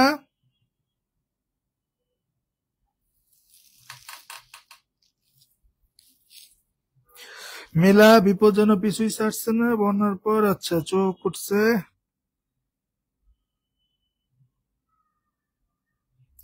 আর এই যে বন্যার পরে তো জীবাণু বল বা বন্যা পরবর্তী যে একটা ঝামেলা, বন্যার থেকেও বন্যা পরিবর্তন প্যারাটা খুব বেশি। সাবধানে থাকিস, ডাক্তার দেখা। কি বলবো, কি যে হয়েছে দেশের বন্যা, মানে এরকম বন্যা বা এই যে আবার বৃষ্টি হইতেছে কয়দিন ধরে দেখতেছি, এরকম খুব, মানে আমি দেখি নাই। সে আমি গল্প শুনতাম যে 88 সালে বন্যা হয়েছিল এরকম, তারপরে আমি নিজে দেখলাম এবার 24-এ। ওকে, ডান। এবার আসেন তারপরের কথা। তারপর আমরা যে টপিকটা আজকে পড়বো, প্রথম এতক্ষণ যা পড়লাম সেটা হলো জৈব যৌগের শ্রেণীবিন্যাস। আজকে তারপর আমরা যে টপিকটা পড়বো সেটা হইল জৈব যৌগের প্রাচুর্যতার কারণ। জৈব যৌগের প্রাচুর্যতার কারণ। জৈব যৌগের প্রাচুর্যতার কারণ বলতে কি বোঝাইছে? জৈব যৌগের প্রাচুর্যতার কারণ বলতে কি বোঝাইছে? খেয়াল করেন, গতদিন আমি আপনাদেরকে পড়াইছিলাম, একটু লিখে নিই, জৈব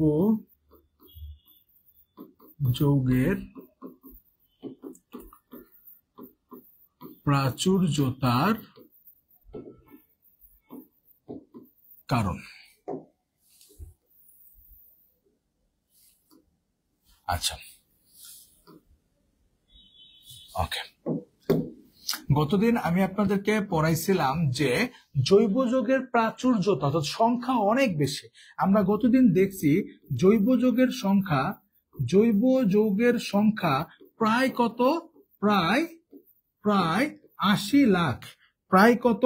প্রায় হলো 80 লাখ। আর অপরদিকে আমাদের অজৈব যৌগের সংখ্যা কত? অজৈব যৌগের সংখ্যা 1 লাখেরও কম। অজৈব যৌগের সংখ্যা 1 লাখেরও কম। তাহলে জৈব যৌগ যেখানে 1 কোটির কাছাকাছি, সেখানে অজৈব যৌগের সংখ্যা 1 লাখেরও কম। তো জৈব যৌগের এত সংখ্যাধিক্য, এত প্রাচুর্যতার কারণ কি? তো জৈব যৌগের প্রাচুর্যতার মেইন কারণ তিনটা। একটা হইল ক্যাটেনেশন,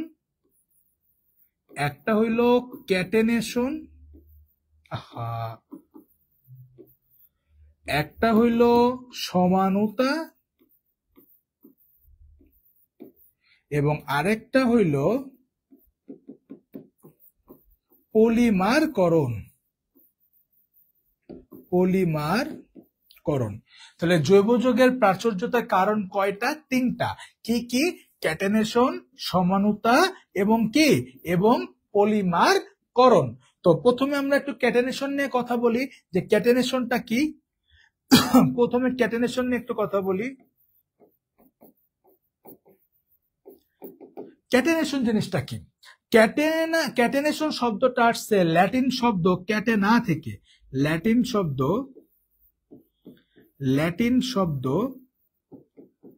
ক্যাটেনা,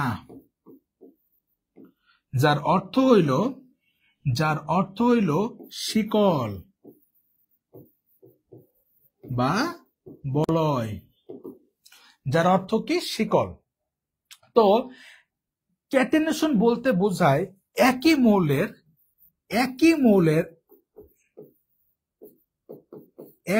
মৌলের অসংখ্য পরমাণু একসাথে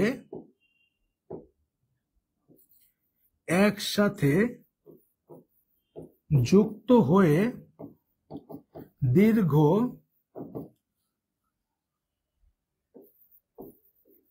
শিকল বা বলয় গঠন।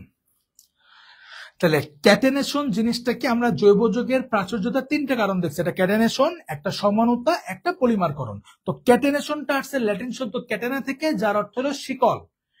ক্যাটেনেশন জিনিসটা হইলো একই মৌলের অসংখ্য পরমাণু একসাথে যুক্ত হয়ে যখন দীর্ঘ শিকল বা বলয় তৈরি করে তখন তাকে ক্যাটেনেশন বলে। যেমন আমরা জানি কার্বনের যে কার্বন সংখ্যা জৈব যৌগে সেটা কি ফিক্স না, 2টা 5টা 10টা 1 লাখ যে কোনো কিছু হইতে পারে। তো এই যে কার্বন সংখ্যা যদি 30টা থেকে 70টার মধ্যে হয়, কার্বন সংখ্যা যদি 30টা থেকে 70টার মধ্যে হয় তখন সেটাকে বলা হয় ফুলারেন্স। আবার বলি, জৈব যৌগের প্রাচুর্যতার একটা কারণ ক্যাটেনেশন বলতে বোঝায় একই পরমাণুর অসংখ্য মৌল যখন একসাথে যুক্ত হয়ে দীর্ঘ শিকল বা বলয় গঠন করে তখন তাকে ক্যাটেনেশন বলে। তো জৈব যৌগে কার্বনের ক্যাটেনেশন ঘটে। জৈব যৌগে কি ঘটে? জৈব যৌগে কার্বনের ক্যাটেনেশন ঘটে। জৈব যৌগে কি ঘটে? জৈব যৌগে কার্বনের ক্যাটেনেশন ঘটে, অর্থাৎ অসংখ্য কার্বন একসাথে যুক্ত হয়ে দীর্ঘ শিকল তৈরি করে। তো এই কার্বন সংখ্যা যখন একসাথে যুক্ত হয়ে যখন 30টা থেকে 70টা কার্বন একসাথে যুক্ত হয়ে কোনো শিকল বা বলয় তৈরি করে তখন তার বিশেষ নাম দেওয়া হয়েছে ফুলারেন্স। তখন তার নাম কি দেওয়া হয়েছে? ফুলারেন্স। আবার বলি, একসাথে 30টা থেকে 70টা কার্বন যদি যুক্ত থাকে তখন তার ওই বিশেষ রূপভেদটার নাম দেওয়া হয়েছে ফুলারেন্স। 30টা থেকে 70টা কার্বন একসাথে যুক্ত থাকলে ওই বিশেষ রূপভেদটার নাম কি? ফুলারেন্স। পরের কথায় আসি, যেমন C32, C50, C60, C70 এগুলা সবার নাম হইলো ফুলারেন্স। এগুলা সবার নামই কি? সবার নামই হইলো ফুলারেন্স। 32টা কার্বন একসাথে, 50টা, 60টা, 70টা, এদের সবার নামই কি? ফুলারেন্স। এর মধ্যে এই যে C60 যে আছে, এদের মধ্যে এই C60 যে আছে অর্থাৎ 60টা কার্বন একসাথে যুক্ত হয়ে যে বলয় তৈরি করে, যে ক্যাটেনেশনটা ঘটায়, সেইটা একজন বিখ্যাত আর্কিটেকচার ছিল, একজন বিখ্যাত স্থপতি ছিল, যার নাম ছিল বুকমিনস্টার ফুলার। যার নাম কি? যার নাম হইল বুকমিনস্টার ফুলার। এটা হলো একজন স্থপতির নাম। হ্যাঁ, এবার একজন আর্কিটেক্টের নাম। এই বুকমিনস্টার ফুলার সে সুন্দর একটা ফুটবলের মতো গম্বুজ বানাইছিল। সে ফুটবলের মতো একটা সুন্দর কি বানাইছিল? গম্বুজ বানাইছিল। একটা সে স্থাপনা তৈরি করছিল। দেখা গেছে C60 60টা কার্বন যখন একসাথে করে থাকে তখন যে শিকল বা বলয় তৈরি করে সেটা এই বুকমিনস্টার ফুলারের কার সাথে মিলে যায়? তার এই আর্কিটেকচারের সাথে, তার এই স্থাপনার সাথে মিলে যায়। তখন সেই অনুসারে এই C60 নাম দেয়া হলো, কার্বন 60-এর নাম দেয়া হলো বুকমিনস্টার। এর নাম তো অলরেডি ফুলারেন্স, তার আগে ওই স্থপতির নাম দিয়ে দিছে বুকমিনস্টার, অ্যাড করে দিছে, তখন এর নাম হয়ে গেল বুকমিনস্টার ফুলারেন্স। অথবা এটার আরেকটা নাম আছে, সেটাকে বলা হয় বাকি বল। কি বলা হয়? বাকি বল। তাহলে আমি আবার বলি, জৈব যৌগের প্রাচুর্যতার একটা অন্যতম কারণ ক্যাটেনেশন বলতে বোঝায় একই মৌলের অসংখ্য পরমাণু যখন একসাথে যুক্ত হয় তখন তাকে ক্যাটেনেশন বলে। একই মৌলের অসংখ্য পরমাণু একসাথে যুক্ত হয়ে শিকল বা বলয় তৈরি করলে তখন সেটাকে কি বলা হয়? ক্যাটেনেশন। তো জৈব যৌগের ক্ষেত্রে কার্বনের ক্যাটেনেশন ঘটে, অসংখ্য কার্বন পরমাণু একসাথে যুক্ত হয়ে দীর্ঘ শিকল বা বলয় তৈরি করে। তো 30 থেকে 70টা কার্বন যখন একসাথে যুক্ত হয়ে শিকল বা বলয় তৈরি করে তখন সেটাকে বলা হয় ফুলারেন্স। তখন ওই রূপভেদটার নাম কি? ফুলারেন্স। দেখা গেছে কার্বন 60 অর্থাৎ 60টা কার্বন যখন একসাথে যুক্ত হয় তখন সেটা দেখতে যেমন আকৃতি, সেটা একজন স্থপতি বুকমিনস্টার ফুলার, যার নাম, তার স্থাপনার সাথে মিলে যায়। সে একটা গম্বুজ বানাইছিল, সেটা দেখতে যেমন, দেখা গেছে 60টা কার্বন একসাথে যুক্ত হয়ে যে শিকল বা বলয় তৈরি করে সেটা দেখতেও ঠিক এই ফুটবলের মতো এরকম আকৃতি ধারণ করে। সেই অনুসারে এই C60 অলরেডি তো নাম ফুলারেন্স, যেহেতু 30 থেকে 70-এর মধ্যে, তার আগে ওই স্থপতির নাম অ্যাড করে তার নাম দেওয়া হয় বুকমিনস্টার ফুলারেন্স, অথবা এর আরেকটা নাম আছে বাকিবল। এবং যেহেতু 60টা কার্বন একসাথে, সুতরাং এইটার কি হবে, আণবিক ভর কি হবে, এর আণবিক ভর হবে কার্বন কত, 12 × 70, তাহলে কত হবে 720। তাহলে এর আণবিক ভর হলো 720। এবং মনে রাখবো এরা sp2 সংকরিত। এরা কি সংকরিত, এরা sp2 সংকরিত। ঠিক আছে, আশা করি বুঝতে পারছেন। যে নাম দিছে তারে যে জিগা কেন দিছে। আচ্ছা, ডান। সবাই কি বুঝতে পারছি? বোর্ডে পোকা কই, বোর্ডে পোকা? আচ্ছা,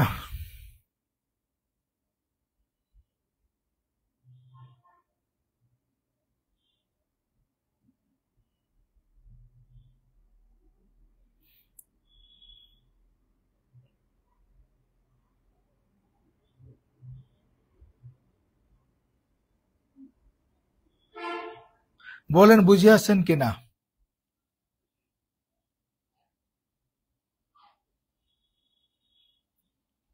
দেখা যাক পরীক্ষা কবে হয়। এখন প্যারা নিস না, এখন প্যারা নিস না, টাইম পাবি, প্যারা নাই, টাইম পাবি, চিল, রিল্যাক্সে পড়তে থাক। যেমনে পড়াইলে আবার রিল্যাক্স মানে আবার এমন করিস না যে একদম পড়ালেখা ছেড়ে দিলি।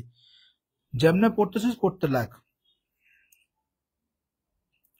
ওকে, ডান, সবাই বুঝিয়াছি। ওকে ওকে। 30 থেকে 70-কে যে ফুলারেন্স বলে, এই নামটা কি ওই ফুলার সাহেবের? না, এই 30 থেকে 70-টাকে ফুলারেন্স বলে, এটা আরেকজন দিছে। আর এই ভদ্রলোকের বুকমিনস্টার নেওয়া হয়েছে, এখান থেকে আসছে বুকমিনস্টার ফুলারেন্স। ঠিক আছে, আচ্ছা। এই গঠনটা তো দেখলে ক্যাটে sp2 কেন আমরা জানি, একটুকে কি পড়লাম আমরা, একটুকে পড়ছি sp2 কেন হয়, কার্বন কার্বন দ্বিবন্ধন থাকলে sp2 হয়। তার মানে ওইটার যে গঠনটা আছে সেই গঠনটা কার্বন কার্বন দ্বিবন্ধন, এই কারণে sp2 সংকরিত। ঠিক আছে, এই কারণে sp2 সংকরিত। আশা করি বুঝিয়াছেন, আশা করি বুঝিয়াছেন। আচ্ছা, মাঝখানে ফাঁকা স্লাইড গুলো লাগবে না। আচ্ছা, আমি এতক্ষণ যে কথাগুলো বললাম এই কথাগুলো এখানে দেওয়া আছে। এই যে ওনার যে গম্বুজটা, এটা দেখতে এরকম, এবং কার্বন 60টা কার্বন একসাথে যুক্ত হলে এরকম আকৃতি ধারণ করে। ঠিক আছে, এতক্ষণ আমি যে কথাগুলো বললাম, এই যে সেই কথাগুলো এখানে সুন্দর মতো লেখা আছে। হ্যাঁ, আর একটাকে যে প্রশ্ন করলেন, এই যে 1985 খ্রিস্টাব্দে বিজ্ঞানীরা কি করছে, এই কার্বনের নাম দেয় ফুলারেন্স। হ্যাঁ, এই কার্বনের নাম দেয় ফুলারেন্স। হ্যাঁ, আমি যে কথাগুলো বললাম এটা সুন্দর মতো এখানে লেখা আছে, আরেকবার দেখে নিয়ে ক্লিয়ার হয়ে যাবে। হ্যাঁ, আমি বোঝানোর জন্য একটা আলাদা পড়াই নিলাম, কারণ তোরা ভালো করে জানোস আমি বই থেকে তুলে নিয়ে হুবহু দাগায় পড়াইতে পারি না, আমার কাছে এটা ভালো লাগে না, আমি আমার মতো করে পড়াইতে ভালো লাগে। তো এই কারণে আমি জাস্ট পরে দিয়ে দিছি এটা। ঠিক আছে, ওকে। মিলা, এই যে sp2 কেন, কারণ এখানে যে গঠনটা আছে এই গঠনটায় কার্বন কার্বন দ্বিবন্ধন, আর কার্বন কার্বন এক বন্ধন থাকলে sp3, দ্বিবন্ধন থাকলে sp2, ত্রিবন্ধন থাকলে sp, যেহেতু দ্বিবন্ধন তাই sp2। আশা করি বুঝতে পারছেন, আশা করি এটা নিয়ে কোনো কথা বলা লাগবে না। ঠিক আছে, এটা নিয়ে কোনো কথা বলা লাগবে না। ওকে ওকে, ডান। এবার আসি 2 নাম্বার কারণ। ও, এখানে আরেকটা পয়েন্ট আছে, কার্বনের ক্যাটানেশনের সফলতার কারণ, এটা অনুধাবনের জন্য এমসিকিউর জন্য পড়ে ফেলবেন। হ্যাঁ, অনুধাবন এবং এমসিকিউর জন্য পড়ে ফেলবেন। ঠিক আছে, ডান। এবার আসি তারপরের কথা, তারপরের টপিকটা হলো সমানুতা। সমানুতা 2 নাম্বার কারণ কি, প্রাচুর্যতা। 2 নাম্বার কারণ হলো সমানুতা। সমানুতা কাকে বলে আমরা সবাই জানি। সমানুতা বলতে বোঝায় আইসোমারিজম কি, একই মৌলে,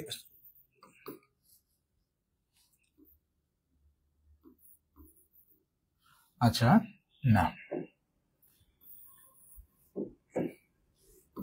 যেসব যৌগের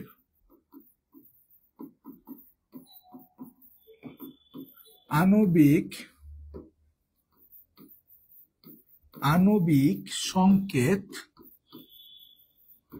একই, কিন্তু গাঠনিক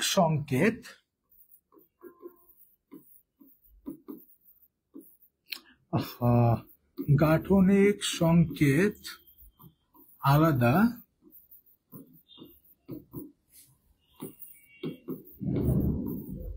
তাদেরকে পরস্পরের সমানু এবং এ বিষয় বা ঘটনাকে সমানতা বলে।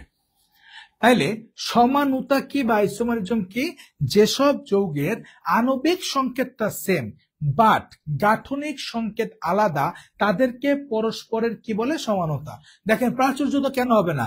একই আণবিক, ধরেন আমার মতো একই ওজনের, আমার মতো একই সাইজের অসংখ্য মানুষ তৈরি করলো, তার কি পরিমাণ বেড়ে গেল না? তাহলে যেসব যৌগের আণবিক সংকেত এক কিন্তু গাঠনিক সংকেত আলাদা, তাদেরকে পরস্পরের সমানু বলে, আর এই ঘটনা বা বিষয়কে বলে সমানুতা। আর জৈব যৌগের ভিতর সমানুতা ঘটে, এই কারণে তাদের প্রাচুর্যতা অনেক বেশি। যেমন ধরেন অ্যামোনিয়াম সায়ানেট NH4CnO, এটাকে তাপ দিলে তৈরি হয়, গতদিন আমরা পড়ছিলাম, তাপ দিলে ইউরিয়া তৈরি হয়। দেখেন এই দুইজনের কিন্তু আণবিক সংকেত সেম, এখানেও নাইট্রোজেন 2টা, হাইড্রোজেন 4টা,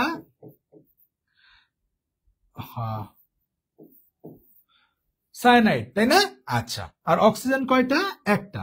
এখানেও কি সেম না? দেখেন তো, নাইট্রোজেন 2টা, হাইড্রোজেন 2 2 4টা, তারপরে তোমার কই গেল CN, কই CO, যে কার্বন একটা, অক্সিজেন একটা।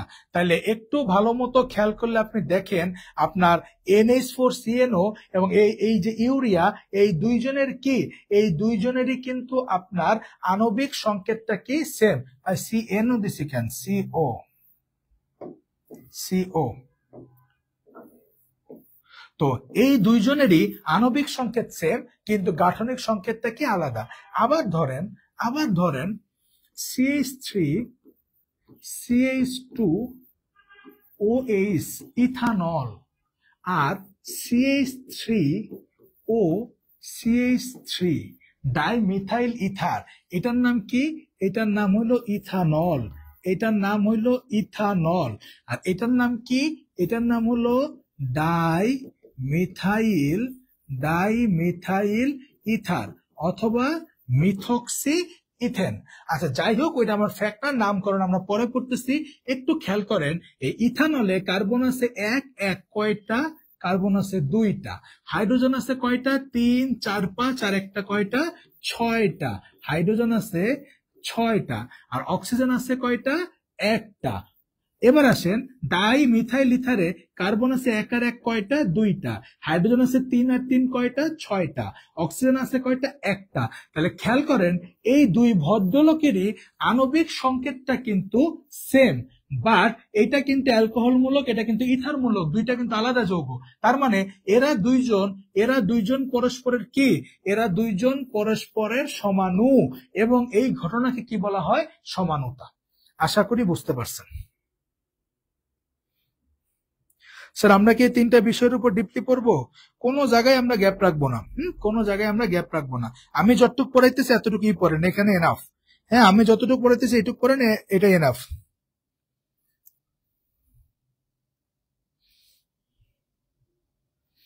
ঠিক আছে, ডান।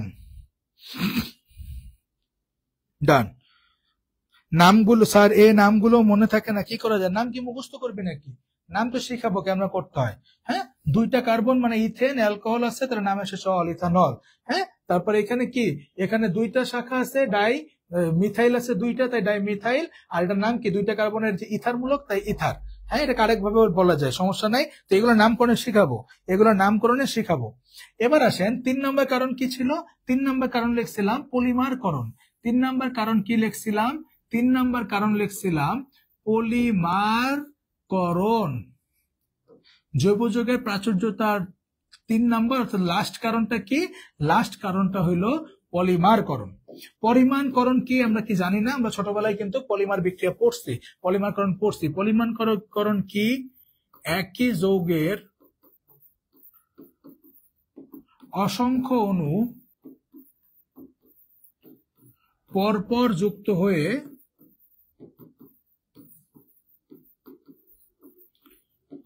কি করে, বৃহৎ অণুবিশিষ্ট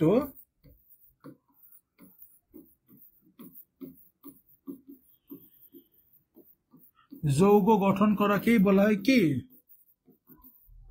পলিমারকরণ বলা হয়। তাহলে পলিমারকরণ কি, পলিমারকরণ হলো একই যৌগের, হ্যাঁ একই যৌগের অসংখ্য অণু, এরকম একটা অসংখ্য অণু একই যৌগে পরপর যুক্ত হয়ে যে লম্বা শিকল তৈরি করে সেটাকেই বলা হয় কি, পলিমারকরণ। এটা কিন্তু একই যৌগের, হ্যাঁ, এবং ওই একটা যৌগকে, সিঙ্গেল একটা যৌগকে বলা হয় মনোমার, আর অসংখ্য মনোমার একসাথে যুক্ত হয়ে তৈরি করে কি, পলিমার।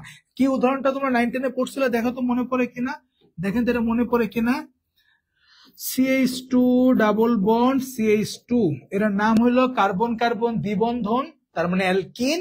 আর যেহেতু দুইটা কার্বন তাহলে ইথ, তাই না, দুইটা কার্বন মানে কি, ইথ। দেন অ্যালকিন হলো ইথেন, অ্যালকিন হলো ইথিন, অ্যালকাইন হলো ইথাইন, তাহলে এটা হলো ইথিন। তো এই যে ইথিন ভদ্রলোক, এই n সংখ্যক ইথিন ভদ্রলোককে আমি যদি কি করি, আমি যদি উচ্চ চাপ 200 ডিগ্রি সেলসিয়াস তাপমাত্রা এবং প্রভাবক হিসেবে অক্সিজেন দেই, তখন কি হবে, তখন এই কার্বন কার্বন কয় বন্ধন আছে, দ্বিবন্ধন। দ্বিবন্ধনের মধ্যে যখন আমি উচ্চ চাপ 200 ডিগ্রি সেলসিয়াস তাপমাত্রা এবং প্রভাবক অক্সিজেন দিব, তখন একটা বন্ধন ভেঙে যাবে। ভেঙে গেলে তখন কার্বনের কি হবে, একটা বন্ধন ভেঙে গেলে হাতটা ফাঁকা হয়ে গেছে, এই হাত দুইটা এই পাশে কি হয়েছে, একটা হাত ফাঁকা হয়ে গেছে, হইলে তখন কি হবে দেখেন তো, এই যে H2C CH2 এই তো ছিল, আমি যখন এই তাপমাত্রা, চাপ এবং প্রভাবক দিলাম, দিলে তখন এর একটা বন্ধন কি হয়ে যায়, ভেঙে যায়, পাই বন্ধনটা কি হয়ে যায়, ভেঙে যায়। ভেঙে গেলে তখন কি হবে, তখন এখানে একটা বন্ধন থাকবে, তখন এখানে কয়টা বন্ধন থাকবে, একটা। আরেকটা বন্ধন কি খুলে গেছে না হাত, তখন দুইটা কার্বনের দুই পাশে দুইটা হাত কি খুলে যাবে। খুলে গেলে তখন এই পাশে কি আবার নতুন আরেকটা যৌগ যুক্ত হইতে পারবে, এই পাশে নতুন আরেকটা যৌগ যুক্ত হইতে পারবে, এমনি করে ওইটার আবার হাত খুলে যাবে, এরকম করে অসংখ্য অণু একসাথে যুক্ত হতে পারবে। তাহলে এরকম অসংখ্য, এটার নাম হইলো ইথিন, এটার নাম কি, ইথিন। আর যখন এরকম অসংখ্য ইথিন একসাথে যুক্ত হয়, n সংখ্যক ইথিন যখন একসাথে যুক্ত হয়, লম্বা শিকল তৈরি করে, তখন তার নাম হইলো পলিথিন। পলিমারকরণ বিক্রিয়া, ইথিন অসংখ্যটা একসাথে যুক্ত হলে কি, পলিথিন। আমি বলছিলাম সিঙ্গেল, এটার নাম কি, সিঙ্গেল এটার নাম হইলো মনোমার। সিঙ্গেল যখন থাকে, সিঙ্গেল একটা যৌগের নাম হলো মনোমার, এবং অসংখ্য মনোমার একসাথে যুক্ত হয়ে, যেখানে কিন্তু চেইন করতেছে, অসংখ্য মনোমার একসাথে যুক্ত হইলে তার নাম হয়ে যায় পলিমার। তাইলে এইটার নাম হলো ইথিন, এটা একটা মনোমার, এবং অসংখ্য ইথিন যখন একসাথে যুক্ত হয়, আমি এই তাপমাত্রার চাপ প্রভাবক দেওয়ার ফলে এখানে কার্বনের দুইটা হাত খুলে গেছে, মুক্ত হয়েছে, ওইখানে নতুন যৌগ যুক্ত হইতে থাকে, এরকম একটা চেইন তৈরি করে, তখন তার নাম হয়েছে পলিথিন। দেখেন তো বুঝছেন কিনা, দেখেন তো বুঝছেন কিনা।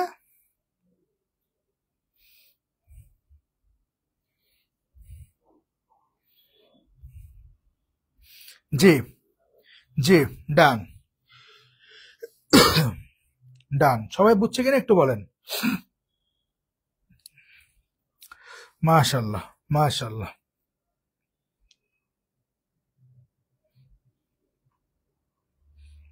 স্যার এটার সাথে অর্গানিকের কি রিলেশন, এই পড়তেছে কি, অর্গানিক কম্পাউন্ডের প্রাচুর্যতা এত বেশি কেন, জৈব যৌগের প্রাচুর্যতা 3টি কারণ লেখো, বা জৈব যৌগের প্রাচুর্যতা কারণ ব্যাখ্যা কর, অনুধাবনে আসলো, তখন কি করবেন, তখন লিখতে হবে।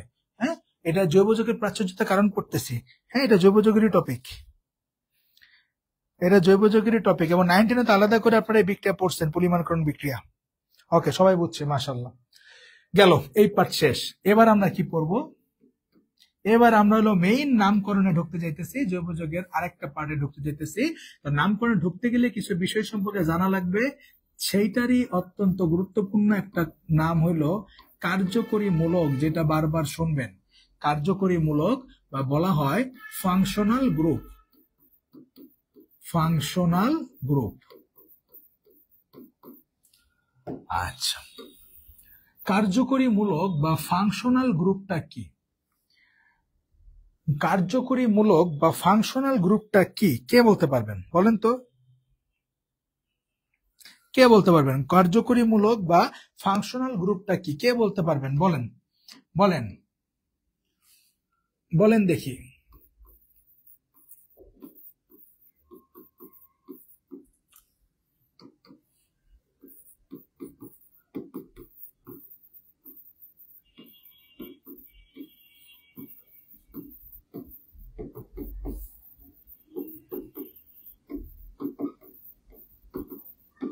তোর এই প্রাচুর্য তিনটা প্রশ্নই আগে কলেজে বা অন্য কোথাও প্রশ্নই।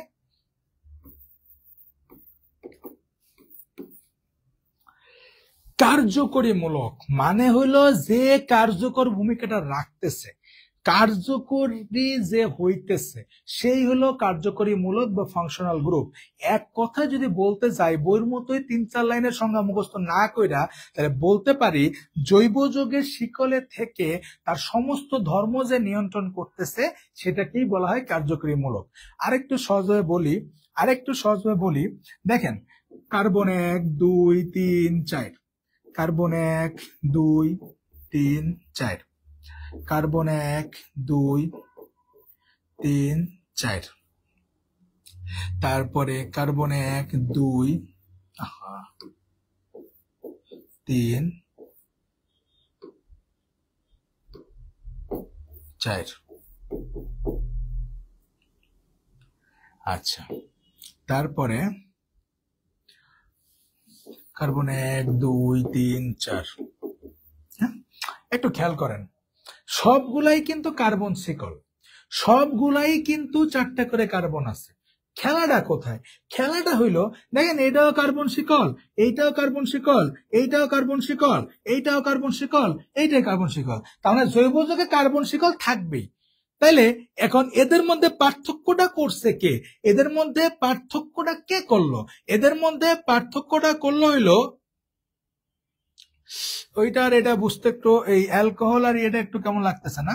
একটা হলো COH, এটা যদি একটু উদাহরণ দিই এমনি,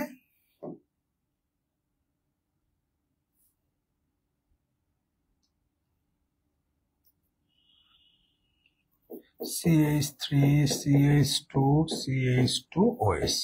আচ্ছা, আর এটা CH3 CH2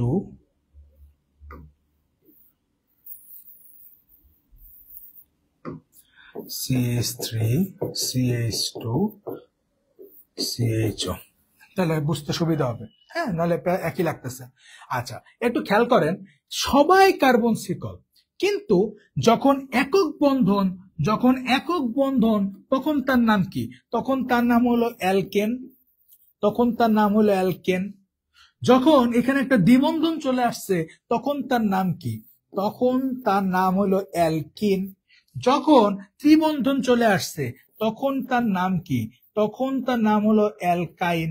যখন OH মূলক চলে আসছে তখন তার নাম কি? তখন তার নাম হলো অ্যালকোহল। যখন তোমার CHO মূলক চলে আসছে তখন তার নাম কি? তখন তার নাম হলো অ্যালডিহাইড। যখন CH3 CH2 COOH, যখন তোমার COOH মূলক চলে আসছে তখন তার নাম কি? তখন তার নাম হলো কার্বক্সিলিক অ্যাসিড। তো একটু খেয়াল করেন সবাই কিন্তু কার্বন শিকল, সবাই দেখেন এই প্রথম তিনটা সবার 4টা করে কার্বন আছে, আবার শেষের তিনটা দেখেন সবারই 3টা করে কি আছে? কার্বন আছে। কিন্তু যখন এখানে OH মূলক চলে আসছে তখন সেটা কিন্তু অ্যালকোহল। এখানেও সেম কার্বন শিকল হলেও 3টে কার্বন থাকলেও যখন CHO মূলক চলে আসছে তখন তার নাম কিন্তু অ্যালডিহাইড। যখন এখানে COOH মূলক চলে আসছে তখন তার নাম কার্বক্সিলিক অ্যাসিড। তাইলে জৈব যৌগের শিকল সবারই সেম। খেলাটা কোথায়? খেলাটা হলো এই কার্যকরী মূলকে। যখন অ্যালকোহল মূলক আসবে তখন তার ধর্ম একরকম, যখন অ্যালডিহাইড মূলক আসবে তখন তার চরিত্র একরকম, যখন কার্বক্সিলিক অ্যাসিড আসবে তখন সে অন্য চরিত্রের। তাইলে একটা জৈব যৌগের যে শিকল আছে সেখানে মেইন ভূমিকা কে রাখে? মেইন ধর্মটা কে নিয়ন্ত্রণ করতেছে? এই কার্যকরী মূলকগুলা অ্যালকোহল হইলে একরকম ধর্ম নিয়ন্ত্রণ, অ্যালডিহাইড হলে তার ধর্ম একরকম, কার্বক্সিলিক অ্যাসিড থাকলে একরকম, অ্যালকেন হইলে একরকম ধর্ম, অ্যালকিন হইলে একরকম ধর্ম। তাইলে মেইন কথা, জৈব যৌগে যে শিকল আছে এই শিকল সবারই সেম, খেলা কোথায়? খেলা কার্যকরী মূলকে। এই কারণে আমি বলছি জৈব যৌগের শিকলে থেকে যে সমস্ত ধর্ম নিয়ন্ত্রণ করতেছে, এই এই একক বন্ধন, দ্বিবন্ধন, ত্রিবন্ধন, এই অ্যালকোহল মূলক, এই অ্যালডিহাইড মূলক, কার্বক্সিলিক অ্যাসিড মূলক, কিটোন মূলক, ইথার মূলক, এই ভদ্রলোকেরা হলো কার্যকরী মূলক বা ফাংশনাল গ্রুপ। তাহলে ফাংশনাল গ্রুপ বা কার্যকরী মূলক কারা? যারা জৈব যৌগের শিকলে থেকে তার সমস্ত ধর্ম নিয়ন্ত্রণ করে। যে চেঞ্জ হলে তার ক্যারেক্টার পুরাই চেঞ্জ হয়ে যায়, শুধুমাত্র পার্থক্যগুলা তৈরি করতেছে কার্যকরী মূলকগুলা, এদেরকেই বলা হয় ফাংশনাল গ্রুপ। বলেন বুঝছেন কিনা? বলেন বুঝছি কিনা?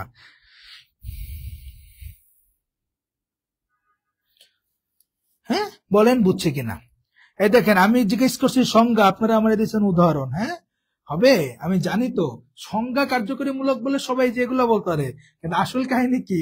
তারা কেন ফাংশনাল গ্রুপ? কারণ কার্যকর ভূমিকা পালন করতেছে তারা, এরাই ধর্ম নিয়ন্ত্রণ করতেছে, কার্যকরী এরা, এবং এরাই হলো কার্যকরী মূলক। ঠিক আছে, ডান। কলেজে তো কিছু বুঝেন না, এখন বুঝতেছেন কিনা তাই বলেন। হ্যাঁ এখন বুঝলে হবে। আফরিন বলেন এখন বুঝতেছেন কিনা? ডান, সবাই ক্লিয়ার? ওকে ওকে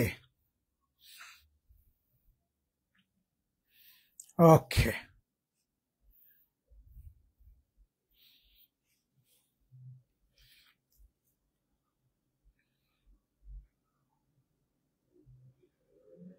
না, আজকে ফ্রেমিংটা দেখে আমার সুন্দর লাগতেছে।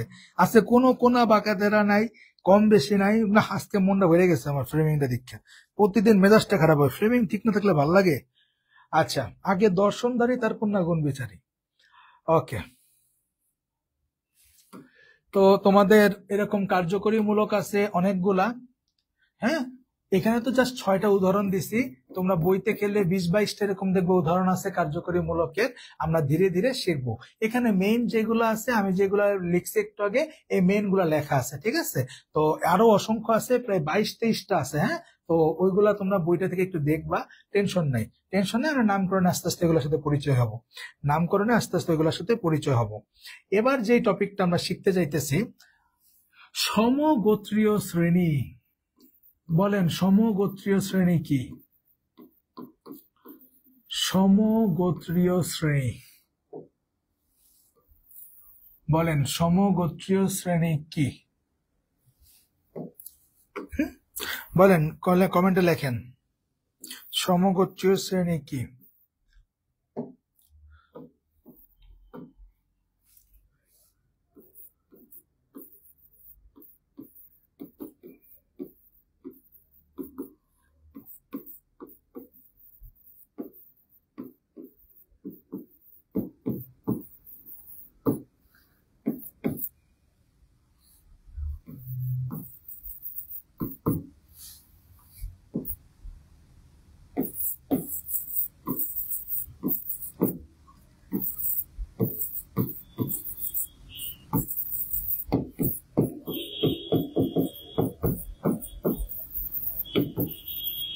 ওকে, সমগোত্রীয় শ্রেণী বা হোমোলোগাস সিরিজ বলতে কি বোঝায়? তোমরা এগুলা নামকরণ পড়ছো, তার মানে এইগুলা তোমরা জানো। সমগোত্রীয় বা হোমোলোগাস সিরিজ বলতে বোঝায় 3টা কথা মাথায় রাখবেন। হ্যাঁ, সমগোত্রীয় শ্রেণী বলতে 3টা কথা মাথায় রাখবেন, তাইলেই হবে। প্রথম কথা, ধর্মে মিল। সমগোত্রীয়, সমগোত্র, গোত্র মানে বংশ, সম মানে একই, একই বংশের। হ্যাঁ, একই বংশের। সমগোত্র মানে কি? একই বংশের। তো একই বংশের প্রথম কথা লিখছি ধর্মে মিল। হ্যাঁ, ধরো ধরো দাদার নাম হলো রহিম, এটা হলো দাদা, তার ছেলে অর্থাৎ পিতার নাম হইল করিম, আর ছেলের নাম হইল জলিল। ধরো তাদের গোত্র কি? ধরো এরা ভদ্রলোকেরা হইল খান বংশ। কি বংশ? খান বংশ। খান বংশ। আর তার পুত্রের নাম হইল, ছেলের পুত্র তো একই হইল, নিজে, এটা হলো নিজে, আর পুত্রের নাম হইল মলিন। যা, আচ্ছা খেয়াল করেন, সমগোত্রীয়, সম মানে একই গোত্র, তার মানে আমাদের বিভিন্ন বংশ থাকে না, যেমন চৌধুরী গোত্র বংশ, তারপরে খান বংশ, তারপরে ভুইয়া বংশ, তারপরে মির্জা বংশ, এমন থাকে না? থাকে। যেমন আমার বংশ হলো মোল্লা বংশ, আমার দাদাবাড়ির, অর্থাৎ দাদাবাড়ি মানে তো আমার বংশ, আমার বংশ হলো মোল্লা বংশ, আমার আম্মুর হলো মির্জা বংশ। এরকম আগেরকার যুগে, এখন তো এরকম অতটা দেখে না, কিন্তু আগে কিন্তু একসময় বংশ দেখতো। হ্যাঁ, তো বিয়ে শাদীর ক্ষেত্রে খুব ফ্যাক্ট করতো। তো বংশ কিন্তু প্রত্যেকেরই কিন্তু এরকম কিছু বংশ থাকে, গোত্র থাকে। হ্যাঁ, আমাদের প্রত্যেকের এরকম আছে, কেউ চৌধুরী, কেউ খান, কেউ আরো কি কি জানি আছে। হ্যাঁ, আমি অত জানি, শেখ বংশ এরকম আছে অনেক। তো ধরেন এরা হইলো খান গোত্রের, এরা সবাই কোন গোত্র? এরা সবাই হলো খান গোত্র, সবাই কিন্তু খান গোত্র। তার মানে দাদা মুসলমান হইলে এরা মুসলমানই হইছে। তারপরে দাদার যে ধর্ম, জেনেটিক্যালি এরা ছেলে, তার ছেলে আস্তে আস্তে তাই পাবে। তার মানে এদের ধর্মে কিন্তু মিল থাকবে। এদের ধর্মে কি থাকবে? এদের ধর্মে এটা কিন্তু, এদের মধ্যে কিন্তু মিল খুঁজে পাওয়া যাবে। দ্বিতীয় কথা, সাধারণ সংকেত একই। দাদার নাম রহিম হইতে পারে, পিতার নাম করিম হইতে পারে, নিজে জলিল হইতে পারে, পুত্র মলিন হইতে পারে, কিন্তু এদের সাধারণ সংকেত, নামের বংশের যে পরিচয়, গোত্রটা কিন্তু একই।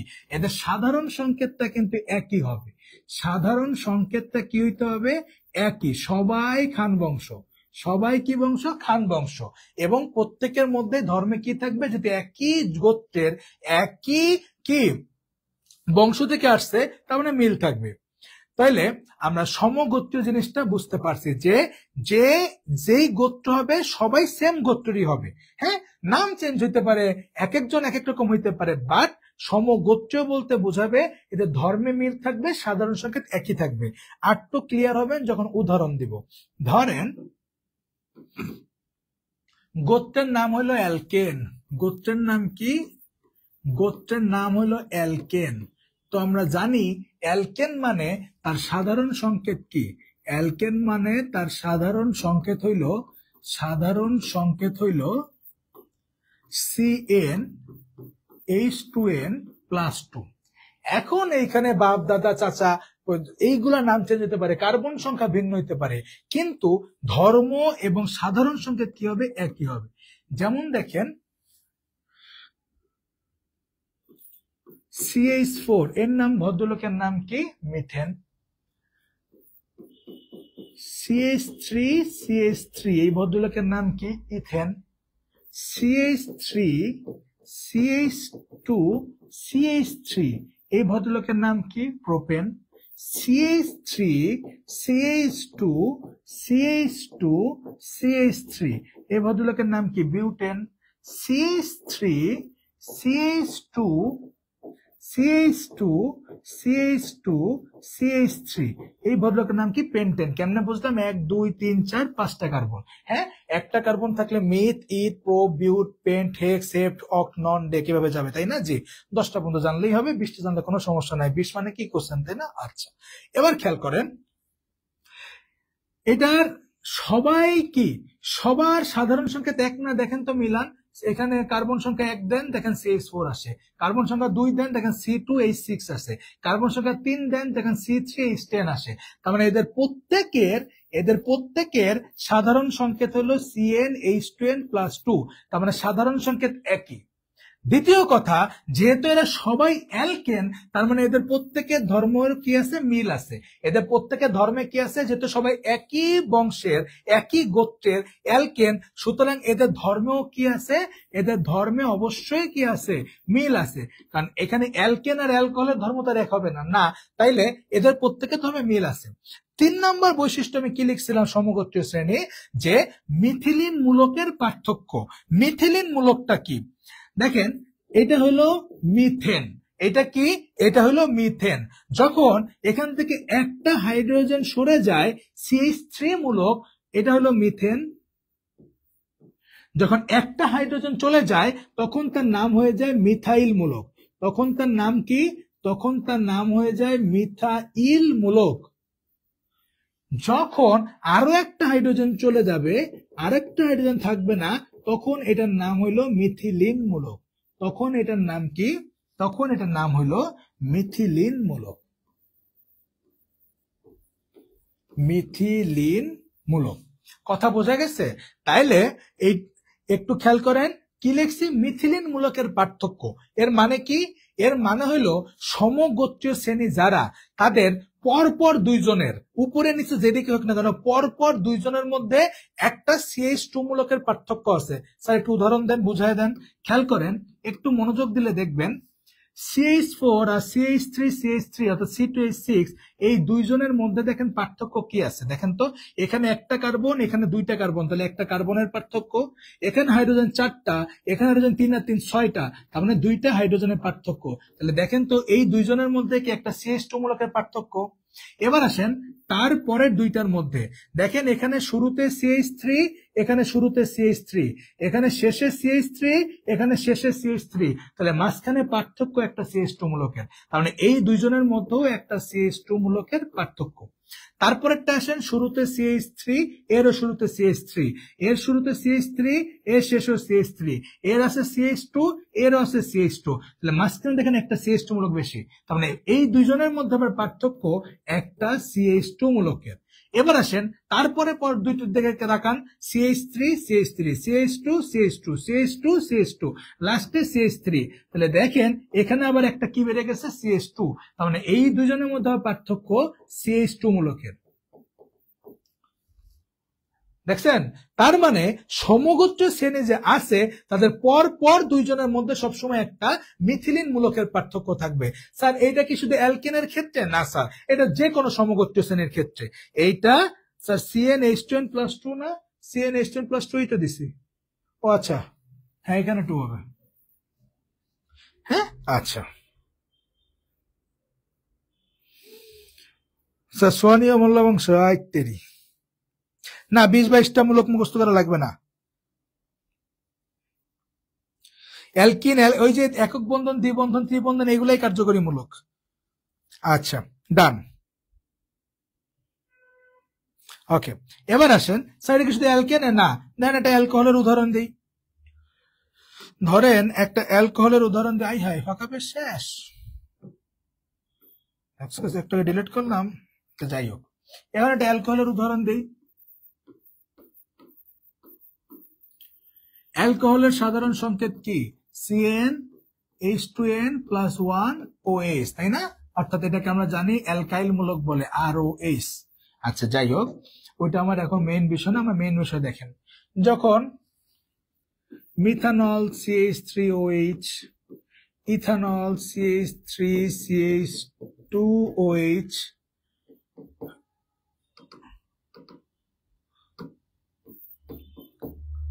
প্রোপানল CH3CH2CH2OH, তারপরে বিউটানল CH3CH2CH2OH, তারপরে পেন্টানল CH3CH2CH2OH। আচ্ছা একটু খেয়াল করেন, এদের প্রত্যেকেই যেহেতু লাস্টে কার্যকরী মূলক OH অ্যালকোহল মূলক, তার মানে এদের প্রত্যেকের ধর্মে মিল আছে। ইয়েস। 2 নম্বর কথা, এদের প্রত্যেকেরই সাধারণ সংকেত দেখেন CnH2n+1OH, দেখেন প্রত্যেকেরই সেম। আচ্ছা 3 নম্বর বিষয় দেখেন, এবার একটু মনোযোগ দেন, যেটা বুঝে দিয়েছিলাম যে কোনো সমগোত্রীয় শ্রেণী দেখেন পরপর দুইজনের মাঝখানে, এই দুইজনের মাঝখানে যদি চিন্তা করেন, খেয়াল করেন এখানে কার্বন একটা, এখানে কার্বন দুইটা, তাহলে একটা কার্বন, এখানে হাইড্রোজেন 3 আর 1 4টা, এখানে আছে 3 4 5 6টা, তার মানে দুইটা হাইড্রোজেন, এবং আর কি আছে, অক্সিজেন একটা, অক্সিজেন একটা। তাহলে দেখেন দুইজনের মধ্যে একটা মিথিলিন মূলকের পার্থক্য। এটা শুরুতে CH3 আছে, এর শুরুতে CH3, CH2OH, CH2OH, তাহলে দেখেন এই দুইজনের মাঝখানে একটা কি আছে, একটা CH2 মূলক বেড়ে গেছে, মিথিলিন মূলকের পার্থক্য। পরের দুইটা দেখেন CH3, CH2, লাস্টে CH2OH, তাহলে দেখেন পার্থক্য কি বেড়ে গেছে, একটা CH2 মূলক। আবার দেখেন CH3, CH2, CH2, CH2OH, লাস্টে মাঝখানে আবার একটা CH2 মূলক বেড়ে গেছে। তাহলে খেয়াল করছেন, দেখেন methanol, ethanol, propanol, butanol, pentanol বা methane, ethane, propane, butane, pentane, দেখেন যে কোনো সমগোত্রীয় শ্রেণীর পর পর দুইজনের মাঝখানে একটা কি আছে, মিথিলিন মূলকের পার্থক্য আছে। তার মানে একটা সমগোত্রীয় শ্রেণীর একজনের সাথে আরেকজনের আণবিক ভরের পার্থক্য কি হবে অ্যাডমিশনের জন্য, হ্যাঁ অ্যাডমিশনের জন্য এরকম বিভিন্ন প্রশ্ন আসতে পারে। দেখেন কার্বনের আণবিক ভর হলো 12 আর হাইড্রোজেন হলো 1 × 2 তার মানে 14। তাহলে পরপর দুইটা সমগোত্রীয় শ্রেণীর মধ্যে আণবিক ভরের পার্থক্য কত? আণবিক ভরের পার্থক্য হবে 14। আণবিক ভরের পার্থক্য পরপর দুইজনের মধ্যে কত হবে? পার্থক্য হবে 14। দেখছেন কত ভাবে পড়তে হইতে পারে, কত ভাবে প্রশ্ন হইতে পারে, তো সব ভাবেই শেখা লাগবে। ক্যামেরা ঘুরে গেছে, কি অন হয়েছে?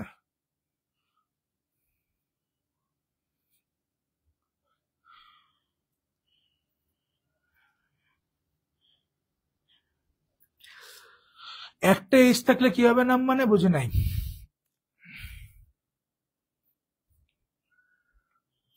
একটা এইচ থাকলে কি হবে নাম, বুঝে নাই।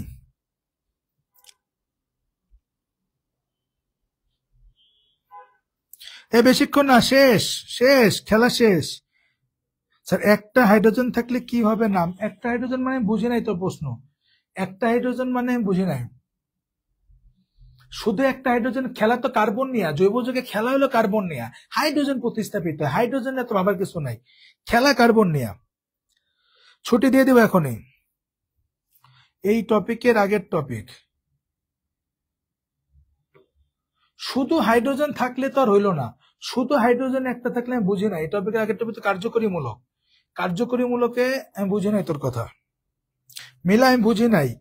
এই টপিকের আগের টপিকটায়, আগের টপিক তো কার্যকরী মূলক, কার্যকরী মূলকে শুধু একটা হাইড্রোজেন থাকলে, শুধু হাইড্রোজেন থাকলে তো হাইড্রোজেন মূল, ওইটা তো আর কোনো কার্যকরী মূলক না। বুঝি নাই আমি।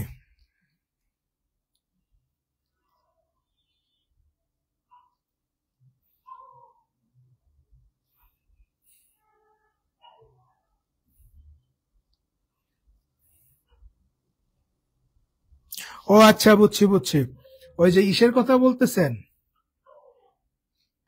তাও তো মিলে না। কার্যকরী মূলকে সিএইচ থাকবে।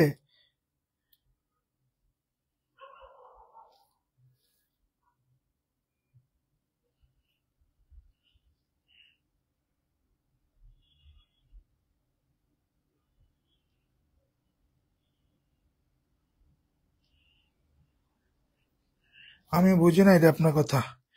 অ্যালকিন অ্যালকাইন ওইগুলোর নামকরণে, অ্যালকিন অ্যালকাইন ওইগুলোর নামকরণে, অ্যালকিন অ্যালকাইনের নামকরণে, আর অ্যালকিন অ্যালকাইনের ক্ষেত্রে তো আর একটা ইয়ে হয় না।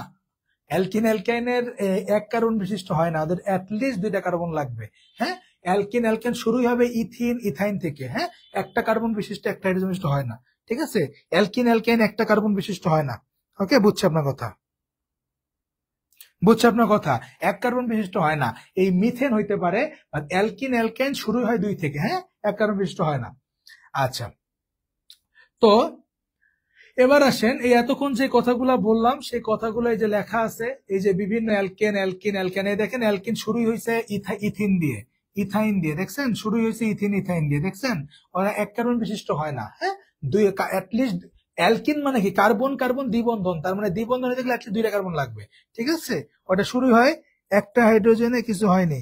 আচ্ছা, তাইলে এই যে এখানে সমগোত্রীয় শ্রেণী যেগুলো আছে এগুলো উদাহরণ দেওয়া আছে, এই যে মিথেন ইথেন প্রোপেন, এইগুলো সমগোত্রীয় শ্রেণী। হ্যাঁ আবার বুঝছেন না যে অ্যালকেন অ্যালকিন অ্যালকান এগুলো না, অ্যালকেন অ্যালকিন অ্যালকাইন এগুলো হলো কার্যকরী মূলক, এগুলা হইলো কার্যকরী মূলক, এগুলা হইলো কার্যকরী মূলক। আর এই ভদ্রলোকেরাই যে এইগুলা হইলো এক একটা সমগোত্রীয় শ্রেণী, এইগুলা হইলো এক একটা সমগোত্রীয় শ্রেণী। হ্যাঁ এইগুলা হইলো এই যে এগুলা সবাই একটা সমগোত্রীয় শ্রেণী, এইগুলা সবাই একটা সমগোত্রীয় শ্রেণী, এইগুলা হইলো সমগোত্রীয় শ্রেণী। ঠিক আছে, মিলা ফেলেন না। হ্যাঁ আশা করি বুঝতে পারছেন,